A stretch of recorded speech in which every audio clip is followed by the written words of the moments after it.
عليكم ورحمة الله وبركاته. الحمد لله نحمده ونستعينه ونتوكل عليه. نعوذ بالله من شرور أنفسنا ومن سيئات أعمالنا. من يهده الله فلا مضل له ومن يضلل فلا هادي له. نشهد أن لا إله إلا الله وحده لا شريك له، ونشهد أن سيدنا ونبينا محمدا عبده ورسوله أرسله بالهدى ودين الحق ليظهره على الدين كله ولو كره المشركون. أعوذ بالله من الشيطان الرجيم. بسم الله الرحمن الرحيم. ومن يشاقق الرسول من بعد ما تبين له الهدى ويتبع غير سبيل المؤمنين نوله ما تولى ونصله جهنم وساءت مصيرا. صدق الله مولانا العلي العظيم. اللهم صل على رسولك سيدنا محمد وعلى آل سيدنا مولانا محمد. വേദിയിൽ സന്നിഹിതരായിട്ടുള്ള അഭിയന്തരായ പണ്ഡിത വ്യക്തിത്വങ്ങൾ, സ്നേഹധന്യരായ സമസ്ത കേരള ജംഇയ്യത്തുൽ ഉലമയുടെയും സമസ്തയുടെ വിദ്യാർത്ഥി യുവജന പ്രസ്ഥാനങ്ങളുടെയും ഒക്കെ നേതാക്കൾ, എൻ്റെ സ്നേഹമുള്ള സഹോദരന്മാർ, എന്നെ കേൾക്കുന്ന എല്ലാ മത സംഘടനകളിലെയും പ്രിയപ്പെട്ട സുഹൃത്തുക്കൾ, അസ്സലാമു അലൈക്കും വറഹ്മത്തുള്ളാഹി വബറകാതുഹു. വളരെ പരിമിതമായ സമയമാണ് നിങ്ങൾക്ക് മുമ്പിൽ സംസാരിക്കാനുള്ളത് എന്നത് ഞാൻ ആദ്യമേ തന്നെ ഖേദപൂർവ്വം അറിയിക്കുകയാണ്. എന്തുകൊണ്ടെന്നാൽ തൊട്ടടുത്ത് നടക്കുന്ന ഒരു സെമിനാറിൽ കൂടി പങ്കെടുക്കാനും അവിടെ സംസാരിക്കാനുമുള്ളത് കൊണ്ടും നിരന്തരം അവർ വേഗമാകണമെന്ന് മെസ്സേജുകൾ നൽകിക്കൊണ്ട് ഒരു വലിയൊരു വെപ്രാളം ഉണ്ടാക്കിയെടുക്കുകയും ചെയ്യുന്നു എന്നതുകൊണ്ട് തന്നെ സുദീർഘമായി പ്രസംഗിക്കാൻ പരിമിതമായ സമയത്തിൻ്റെ ഉള്ളിൽ നിന്ന് മാത്രമേ സാധ്യമാകുന്നുള്ളൂ എന്നത് ഞാൻ ആദ്യമേ ഖേദപൂർവ്വം നിങ്ങളെ അറിയിക്കുകയാണ്. അല്ലാഹു റബ്ബുൽ ഇസ്സത്ത് ഈ പരിശുദ്ധമായ സദസ്സിൽ ഒരുമിച്ച് കൂടാൻ സൗഭാഗ്യം തന്ന പോലെ നാളെ വിശുദ്ധമായ ഹബീബിനോടൊപ്പം സ്വർഗത്തിൽ ഒരുമിച്ച് കൂടാൻ അല്ലാഹു നമുക്ക് തൗഫീഖ് തരുമാറാകട്ടെ. സമസ്ത കേരള ജംഇയ്യത്തുൽ ഉലമയുടെ വിദ്യാർത്ഥി പ്രസ്ഥാനം സംസ്ഥാന തലത്തിൽ എല്ലാ ജില്ലാ ഘടകങ്ങളും മദീന പാഷൻ എന്ന പേരിൽ ഒരു സമ്മേളനം നടത്തുന്നതിൻ്റെ ഭാഗമായി മലപ്പുറം ജില്ലയിൽ വളരെ വിശാലമായ അർത്ഥത്തിൽ നടക്കാൻ പോകുന്ന ഈ വരുന്ന 17, 18, 19 തീയതികളിൽ നടക്കാൻ പോകുന്ന മദീന പാഷൻ സമ്മേളനത്തിൻ്റെ ഭാഗമായിട്ടാണ് ഇങ്ങനൊരു പരിപാടി ഇവിടെ സംഘടിപ്പിച്ചിട്ടുള്ളത്. മദീന എന്ന മഹത്തായ ഒരു ഇസ്ലാമിക സംസ്കൃതിയുടെയും അതിൻ്റെ ആശയ സൗന്ദര്യത്തിൻ്റെയും ബോധങ്ങളിലേക്ക് സമൂഹത്തെ കൊണ്ടുപോകാനും നമ്മുടെ ചെറുപ്പക്കാർ ഇസ്ലാമികമായ വിശ്വാസ ആചാര ധാർമ്മികതയിൽ ഊന്നി നിന്ന് ഇസ്ലാമിൻ്റെ പാരമ്പര്യ മതം എന്നർത്ഥത്തിൽ ഇസ്ലാമിൻ്റെ പാരമ്പര്യത്തെയും അതിൻ്റെ ആശയങ്ങളെയും ഉയർത്തിപ്പിടിച്ചുകൊണ്ട് മുന്നോട്ട് പോകാൻ ആവശ്യമാകുന്ന വിധം അവർക്ക് വേണ്ട അത്തരത്തിലുള്ള ബോധനങ്ങൾ നൽകുന്നതുമായി ബന്ധപ്പെട്ടുകൊണ്ടാണ് മദീന പാഷൻ എന്ന ഈ സമ്മേളന പരിപാടികൾ സംഘടിപ്പിച്ചിട്ടുള്ളത്. മദീനയിലേക്ക് തിരിച്ചു പോകുക എന്നതിൻ്റെ അർത്ഥം ഇന്ന് നമ്മുടെ നാട്ടിൽ ചില സുഹൃത്തുക്കൾ നേരത്തെ ചില നാടുകളിൽ നിന്ന് ചില നാടുകളിലേക്ക് നാടുവിട്ടതുപോലെ മദീനയിലേക്ക് പോകണം എന്നർത്ഥത്തിലല്ല. മറിച്ച് മദീന എന്ന് പറയുന്നൊരു സംസ്കാരത്തെയും മദീന എന്ന് പറയുന്നൊരു ആശയത്തെയും ജീവിതത്തിലൂടെ കാണിച്ച് മുത്തു റസൂൽ സല്ലല്ലാഹു അലൈഹി വസല്ലമ തങ്ങളോടുള്ള സ്നേഹം, അത് ഇസ്ലാമികമായ അതിൻ്റെ ആശയ സൗന്ദര്യത്തെ നിലനിർത്താൻ ആവശ്യമാകുന്ന വിധത്തിലുള്ള ബോധമാണ് SKSSF ഇതുകൊണ്ട് ഉദ്ദേശിക്കുന്നത്. ഞാൻ അങ്ങനെ പറയാൻ കാരണമുണ്ട്.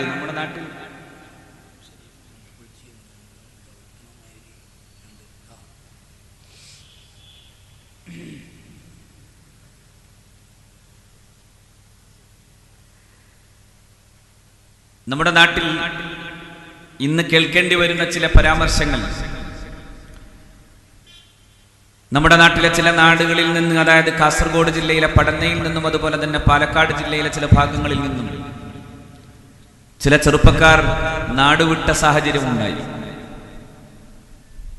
ആ ചെറുപ്പക്കാർ എന്ന് പറയുകയും അതുപോലെ തന്നെ നമ്മൾ വായിക്കുകയും കേൾക്കുകയും ചെയ്തത് ഇന്ത്യ പോലൊരു ബഹുസ്വര നാട്ടിൽ ജീവിച്ചുകൊണ്ട് ശരിയായ ഇസ്ലാമിക ജീവിതം നയിക്കാൻ സാധ്യമല്ല എന്നാണ്.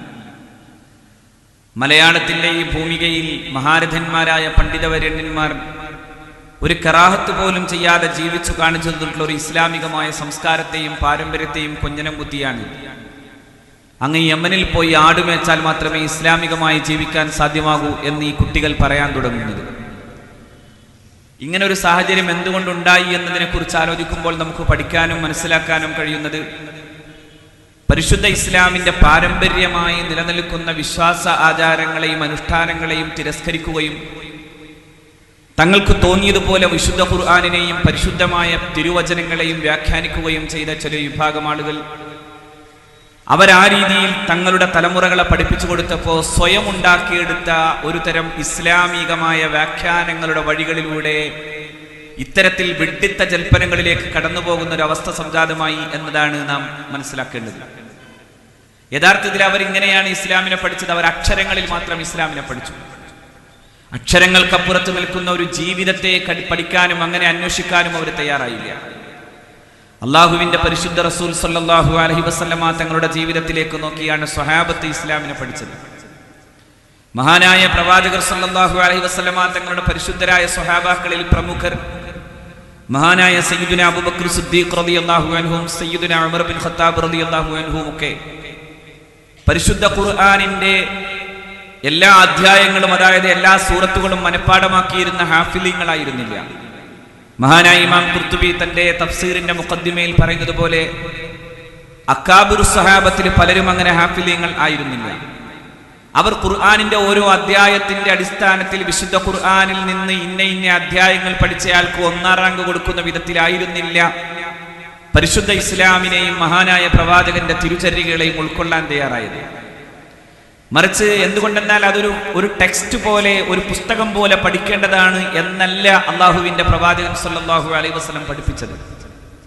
മറിച്ച് ആ വിശുദ്ധമായ ആ ഗ്രന്ഥത്തിന്റെ സന്ദേശത്തെ ഉൾക്കൊള്ളുകയും ജീവിതത്തിലൂടെ അത് കാണിച്ചു തരികയും ചെയ്ത അഷ്റഫുൽ ഖൽഖ് സല്ലല്ലാഹു അലൈഹി വസല്ലം അവിടുത്തെ വിശുദ്ധമായ ജീവിതത്തെ അനുധാവനം ചെയ്തുകൊണ്ടാണ് മഹാരഥന്മാരായ സ്വഹാബത്ത് ജീവിച്ചത്.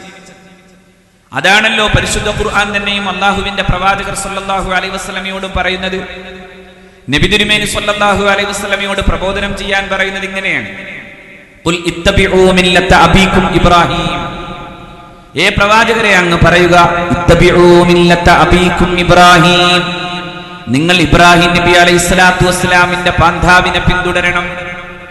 എന്താണോ ഇബ്രാഹിം നബി അലൈഹിസ്സലാം തന്റെ ജീവിതത്തിലൂടെ കാണിച്ചു തന്നിട്ടുള്ള മഹിതമായ മാതൃകകൾ, ആ മഹിതമായ മാതൃകകളെ അനുധാവനം ചെയ്യലാണ് നിങ്ങൾക്ക് പ്രധാനമെന്ന് പറയുകയാണ് വിശുദ്ധ റസൂൽ സല്ലല്ലാഹു അലൈഹി വസല്ലമ തങ്ങൾ ചെയ്യുന്നത്. ഇത് പ്രവാചകന്മാരുടെ ജീവിതത്തെ തുടരണമെന്ന് പഠിപ്പിക്കുകയാണ് ഖുർആൻ ചെയ്തത്. അതുകൊണ്ടാണല്ലോ ഖുർആൻ തന്നെ പറഞ്ഞു, മഹാരഥന്മാരായ പ്രവാചകന്മാരുടെ ജീവിത ചരിത്രങ്ങളെ പറഞ്ഞിട്ട് അല്ലാഹു പറഞ്ഞു, ഉലൈകല്ലദീന ഹദല്ലാഹ്, അവരെല്ലാം അല്ലാഹു ഹിദായത്ത് നൽകിയ ആളുകളാണ്. അല്ലാഹു അവരെല്ലാം സന്മാർഗത്തിന്റെ വിശുദ്ധമായ പാന്താവിലേക്കാണ് കൊണ്ടുപോയത്. അവരാ മാതൃകയെ അവരുടെ ജീവിതത്തിലൂടെ കാണിച്ചു തന്നവരാണ്. എന്നിട്ട് അല്ലാഹുവിന്റെ പ്രവാചകർ സല്ലല്ലാഹു അലൈഹി വസല്ലമയോട് അല്ലാഹു റബ്ബുൽ ഇസ്സത്ത് എന്താ പറയുന്നത്? നബി തിരുമേനി സല്ലല്ലാഹു അലൈഹി വസല്ലമയോട് പറയുന്നു, ഫബിഹുദാഹും ഇഖ്തദിഹ്, നബിയെ അവരുടെ മാർഗത്തെ അവലംബിക്കുകയും അവരുടെ ജീവിതത്തെ അർത്ഥത്തിൽ ഉൾക്കൊള്ളുകയും അങ്ങനെ ആ പ്രവാചകന്മാരുടെ പരിശുദ്ധമായ പാന്താവിനെ തുടരുകയും വേണമെന്ന് മുഹമ്മദ് മുസ്തഫയോട് സല്ലല്ലാഹു അലൈഹി വസല്ലം. അതായത് വ്യക്തിയുടെ ജീവിതത്തിൽ നിന്ന് വ്യക്തിയുടെ ജീവിതത്തെ അനുധാവനം ചെയ്യണമെന്ന് പഠിപ്പിക്കുകയാണ് അല്ലാഹു റബ്ബുൽ ഇസ്സത്ത് ചെയ്തത്. അതുകൊണ്ടല്ലേ നമ്മൾ എല്ലാ റക്അത്തിലും ഇങ്ങനെ തന്നെ ദുആ ചെയ്യുന്നു, ഇഹ്ദിനസ് സിറാത്തൽ മുസ്തഖീം സിറാത്തൽ ലദീന അൻഅംത അലൈഹിം. പടച്ചവനെ നീ ഒരു മാർഗത്തിലേക്ക് കൊണ്ടുപോകണം, സിറാത്തുൽ മുസ്തഖീമിലേക്ക്. എന്താ സിറാത്തുൽ മുസ്തഖീം? സിറാത്തൽ ലദീന അൻഅംത അലൈഹിം, നീ അനുഗ്രഹിച്ചവരുടെ പാന്താവാണത്, നീ അനുഗ്രഹിച്ചവരുടെ മാർഗമാണത്. മറ്റെന്തൊക്കെ പറയാമായിരുന്നു അല്ലാഹുവിന്? സിറാത്തുൽ മുസ്തഖീം അല്ലാഹുവിന്റെ വഴിയാണെന്ന് പറയാമായിരുന്നില്ലേ? മുഹമ്മദ് നബിയുടെ വഴിയാണെന്ന് പറയാമായിരുന്നില്ലേ? അങ്ങനെയല്ല പറഞ്ഞത്, സിറാത്തൽ ലദീന അൻഅംത അലൈഹിം, നീ അനുഗ്രഹിച്ചവരാകുന്ന മഹാരഥന്മാരായ പ്രവാചകന്മാരും ആ പ്രവാചകന്മാരുടെ സന്തത സഹചാരികളായിരുന്ന സിദ്ദീഖുകളും ആ പരിശുദ്ധമായ ദീനിന്റെ മാർഗത്തിൽ പോരടിച്ചു മരിച്ച ഷഹീദായിട്ടുള്ള ശുഹദാക്കളും ആ വിശുദ്ധമായ മാർഗത്തിൽ ജീവിതം കൊണ്ട് തന്നെ സാക്ഷ്യപത്രം എഴുതിയിട്ടുള്ള മഹാരഥന്മാരായ സ്വാലിഹീങ്ങളും അടങ്ങുന്ന അള്ളാഹുവിന്റെ വിശുദ്ധദാസന്മാരുടെ ജീവിതം, ആ ജീവിതത്തിലേക്ക് തന്നെ ഞങ്ങളെയും അടുപ്പിക്കണേ എന്ന് പ്രാർത്ഥിക്കുകയാണ് ചെയ്യുന്നത്.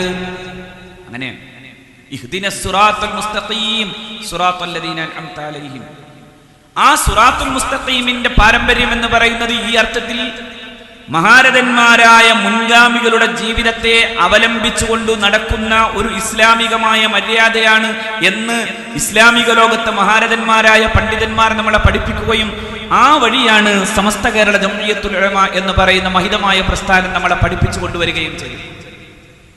എന്താ സമസ്ത പറഞ്ഞത്? സമസ്ത പറഞ്ഞത് പുസ്തകം നോക്കി വായിക്കാനല്ല. പുസ്തകം നോക്കി വായിക്കാൻ വേണ്ടി ശ്രമിച്ചവരുണ്ടായ പിഴവാണ് യഥാർത്ഥത്തിൽ ഇന്ന് നാം കാണുന്നത്. ചില കുട്ടികളുണ്ട്, ഇന്റർനെറ്റിലേക്ക് നോക്കും, ഇന്റർനെറ്റിലെ മൗലാന ഗൂഗിൾ എന്ത് പറയുന്നു എന്നാലോചിക്കും. ഗൂഗിൾ എന്ന് പറഞ്ഞ കോമൺ സെൻസ് ഇല്ലാത്ത ഒരു പ്രത്യേകം നിരന്തരമായി പ്ലാൻ ചെയ്യപ്പെട്ട പ്രീ പ്ലാൻഡ് ആയിട്ടുള്ള ഒരു സംവിധാനത്തിന്റെ ഉള്ളിൽ കിടക്കുന്ന ഉത്തരം മാത്രം നോക്കിയാണ് ഇസ്ലാമിനെ പഠിക്കാൻ ശ്രമിക്കുന്നത് എന്ന് വരികിൽ ഉണ്ടായിത്തീരുന്ന അബദ്ധമാണ് ഇപ്പോ നടന്നുകൊണ്ടേയിരിക്കുന്നത്. ഇതിപ്പോ മാത്രമല്ല, നേരത്തെയും അങ്ങനെയുള്ള അബദ്ധങ്ങൾ പറയുമ്പോഴാണ് മഹാരഥന്മാരായ സുന്നത്ത് ജമാഅത്തിന്റെ പണ്ഡിതന്മാർ പറഞ്ഞത്, നിങ്ങൾ ഈ അർത്ഥത്തിൽ പരിശുദ്ധ ഖുർആനെയും ഹദീത്തിനെയും സ്വയം വ്യാഖ്യാനങ്ങൾക്ക് വിധേയമാക്കരുത്. സ്വയം വ്യാഖ്യാനം അഷ്റഫുൽ ഖൽഖ് സ്വല്ലല്ലാഹു അലൈഹി വസല്ലം പറയുന്നു, വഅഖ്വഫു മാ അഖാഫു മിൻ ഉമ്മത്തി, എന്റെ സമുദായത്തിൽ ഞാൻ ഏറ്റവും കൂടുതൽ ഭയക്കുന്ന കാര്യം സയ്യിദുനാ റസൂൽ സ്വല്ലല്ലാഹു അലൈഹി വസല്ലം പറയുന്നു, അത് മറ്റൊന്നുമല്ല, റജുലുൻ യതഅവ്വലുൽ ഖുർആൻ, ഒരു മനുഷ്യൻ അല്ലാഹുവിന്റെ വിശുദ്ധ ഗ്രന്ഥത്തെ വ്യാഖ്യാനിക്കുന്നു ബിസുൻഇഹി, അവന്റെ സ്വയിച്ഛ പ്രകാരം, സ്വന്തം കാര്യത്തിനും സ്വന്തം താല്പര്യത്തിനും സ്വന്തം ജോലിക്കും ആവശ്യമാകുന്ന വിധം അതിനെ വ്യാഖ്യാനിക്കാൻ വേണ്ടി തയ്യാറാകുന്നു. ഫീ ഗൈരി മൗളിഇഹി, അതിന്റെ സ്ഥാനത്തല്ലാത്ത വ്യാഖ്യാനവുമായി അവൻ പോകുന്നു. അങ്ങനെയുള്ള വ്യാഖ്യാനമാണ് ഞാൻ എന്റെ സമുദായത്തിൽ ഏറ്റവും ഭയക്കുന്നത് എന്ന് മുഹമ്മദ് മുസ്തഫ സ്വല്ലല്ലാഹു അലൈഹി വസല്ലം. ആ തരത്തിൽ പരിശുദ്ധ ഖുർആനെയും തിരുവചനങ്ങളെയും സ്വയം വ്യാഖ്യാനിക്കാൻ വേണ്ടി ശ്രമിക്കുന്നു. അതേസമയം എന്താ ഖുർആൻ പറഞ്ഞത്? എന്താ അല്ലാഹുവിന്റെ പ്രവാചകർ സ്വല്ലല്ലാഹു അലൈഹി വസല്ലം തങ്ങൾ പഠിപ്പിച്ചത്? വിശുദ്ധ ഖുർആൻ തന്നെ പറയുന്നു, അസ്സാബിഖൂനൽ അവ്വലൂന മിനൽ മുഹാജിരീന വൽ അൻസാർ, ആരാ തുടരാൻ യോഗ്യരായിട്ടുള്ള ആളുകൾ? അല്ലാഹുവിന്റെ വിശുദ്ധ പ്രവാചകന്റെ വിളിയാളം കേട്ട് മദീനയിലേക്ക് ഹിജ്റ പോയ മഹാരഥന്മാരായ മുൻഗാമികളാകുന്ന മഹത്തുക്കളായ മുഹാജിറുകൾ, സ്വഹാബ. ആ പരിശുദ്ധ സ്വഹാബത്തിന് തങ്ങളുടെ ജീവിതത്തിന്റെ ബാക്കി കൊടുക്കാനും അതിന്റെ പകുതി കൊടുക്കാനും തയ്യാറാകുന്ന വിധം പ്രവാചകന്റെ വാക്കുകേട്ട് മദീനയിൽ ഈ മഹാന്മാരായ മുഹാജിറുകളെ സ്വീകരിക്കാൻ വേണ്ടി നിന്ന മഹാരഥന്മാരായ അൻസാറുകൾ, അവരാണ് അസ്സാബിഖൂനൽ അവ്വലൂന മിനൽ മുഹാജിരീന വൽ അൻസാർ, അവരാണ് മുൻഗാമികൾ, അവരാണ് മുന്നേ നടന്നവർ. ആ മുന്നേ നടന്നവരോടാണ് വല്ലദീന തബഉഹും ബിഇഹ്സാൻ, അവരെ ആ അർത്ഥത്തിൽ നന്മയോടെ അനുധാവനം ചെയ്ത ആളുകൾ. അങ്ങനെയാ ഖുർആൻ പറഞ്ഞത്. അവരെ പഴി പറയുന്നവരല്ല, അവർക്ക് ശേഷം വന്നവരെ പഴി പറയുന്നവരല്ല, ഞങ്ങൾ അവരെ പോലെ തന്നെ ബുദ്ധിയുള്ളവരാണെന്ന് പറഞ്ഞ ആളുകളല്ല, മറിച്ച് അള്ളാഹുവിന്റെ പ്രവാചകൻ എന്ന് പറയുന്ന സൂര്യശോഭയിലേക്ക് നോക്കി വിശുദ്ധ ഇസ്ലാമിനെ പഠിച്ച സ്വഹാബത്തിനെയും ആ സ്വഹാബത്തിനു ശേഷം വന്ന താബിഈനെയും താബിഉ താബിഈനെയും ആ അർത്ഥത്തിൽ ഉൾക്കൊണ്ടവർ അവരാണ് ഇസ്ലാമിന്റെ പാരമ്പര്യവാദികൾ. ലോകത്ത് നിന്ന് നടക്കുന്ന വലിയൊരു ചർച്ചയുണ്ട് എന്റെ പ്രിയപ്പെട്ട സഹോദരന്മാർ അറിയണം. ഇസ്ലാമിക സമൂഹത്തെ കുറിച്ച് മാത്രമല്ല, ലോകത്തെ എല്ലാ മതങ്ങളെയും കുറിച്ച് പറയുന്നിടത്ത് രണ്ടു രീതിയിലാണെന്ന് ആധുനിക രാഷ്ട്രീയ ദാർശനിക ചരിത്രകാരന്മാർ ഇതിനെ വിശദീകരിക്കുന്നത്. ഒരു ഭാഗത്ത് നിൽക്കുന്നത് ഒരു ട്രഡീഷണൽ ഇസ്ലാമാണ്. ആ ട്രഡീഷണൽ ഇസ്ലാം എന്ന് പറയുന്നത് ലോകത്തൊരിക്കലും അബദ്ധങ്ങൾ ഉണ്ടാക്കാത്തതാണ്. മറുഭാഗത്ത് നിൽക്കുന്ന ഡോക്യുമെന്റ് ഇസ്ലാമാണ്. ഞാൻ പറഞ്ഞ പുസ്തകത്തിന്റെ ഇസ്ലാം. ഏതാ പുസ്തകത്തിന്റെ ഇസ്ലാം? സ്വയം തോന്നിയതുപോലെ ഖുർആനെയും തോന്നിയതുപോലെ ഹദീത്തിനെയും വ്യാഖ്യാനിക്കാൻ എന്റെ കയ്യിൽ ഒരു ഡിക്ഷണറി മതിയാകും എന്ന് പറഞ്ഞു നടന്നിരുന്ന ആളുകൾ, അതാണ് ഡോക്യുമെന്റ് ഇസ്ലാം. ആ ഡോക്യുമെന്റ് ഇസ്ലാമാണ് യമനിലേക്ക് നാടുകടക്കുന്നത്. ആ ഡോക്യുമെന്റ് ഇസ്ലാമാണ് ലോകത്ത് വലിയ പ്രശ്നങ്ങൾ ഉണ്ടാക്കുന്നത്. ആ ഡോക്യുമെന്റ് ഇസ്ലാമാണ് ലോകത്ത് വലിയ തീവ്രവാദം ഉണ്ടാക്കിയത്. അതുകൊണ്ടല്ലേ ഐസിസ് എന്ന ഭീകര സംഘടനയെ കുറിച്ച് പഠിച്ച ലോകത്തെ പ്രഗത്ഭനായ ഒരു ജേർണലിസ്റ്റ് എഴുതി, ഐസിസിന് ഏറ്റവും പ്രധാനമായി അവർ ആശ്രയിച്ചു പോന്നിരുന്നത്, അവർ ഇന്റർനെറ്റിനെ ആശ്രയിച്ചുകൊണ്ടാണ് അവർ ഈ പരിപാടികൾ മുഴുവൻ തുടങ്ങിയത് എന്നാണ്. പുസ്തകമാണ്. പുസ്തകത്തിന്റെയും ഇന്റർനെറ്റിന്റെയും ഉള്ളിലിരുന്നു കൊണ്ടാണ് ഐസിസ് എന്ന് പറയുന്ന തീവ്രവാദം ഉണ്ടായത്.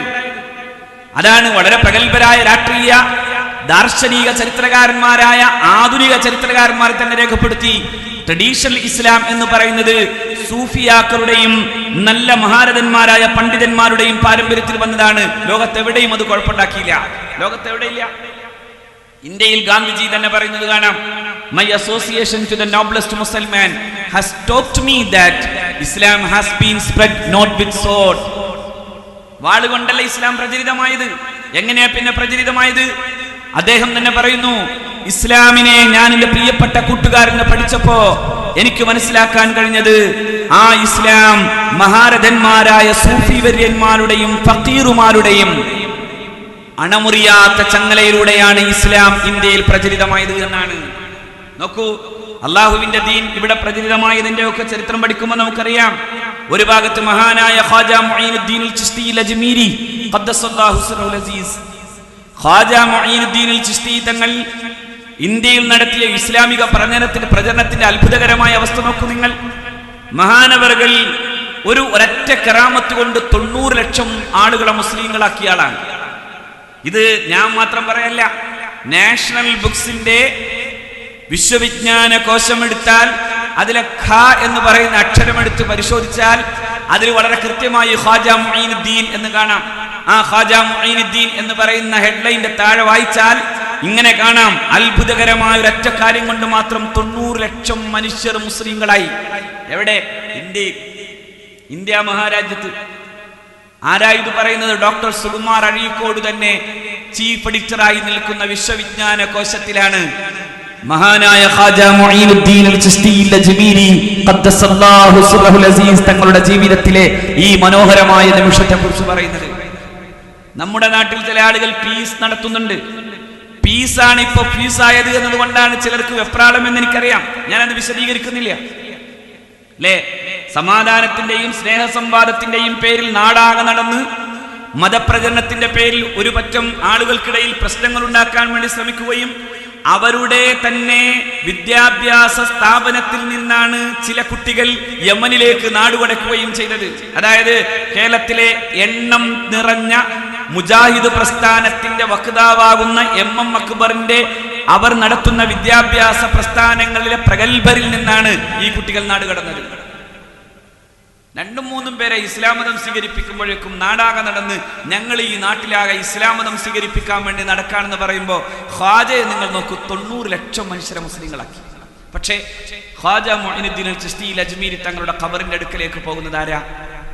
ഇന്ത്യയിലെ 80% വരുന്ന ഹൈന്ദവ സഹോദരന്മാരിലെ 50%വും അവിടെ സിയാറത്ത് ചെയ്യുന്നവരെ നോക്കിയാൽ നിങ്ങൾക്ക് കാണാനാവും. എന്താ കാര്യം? അവർക്ക് കൂടി ഖാജ ഇഷ്ടപ്പെട്ടു. എന്താ കാര്യം?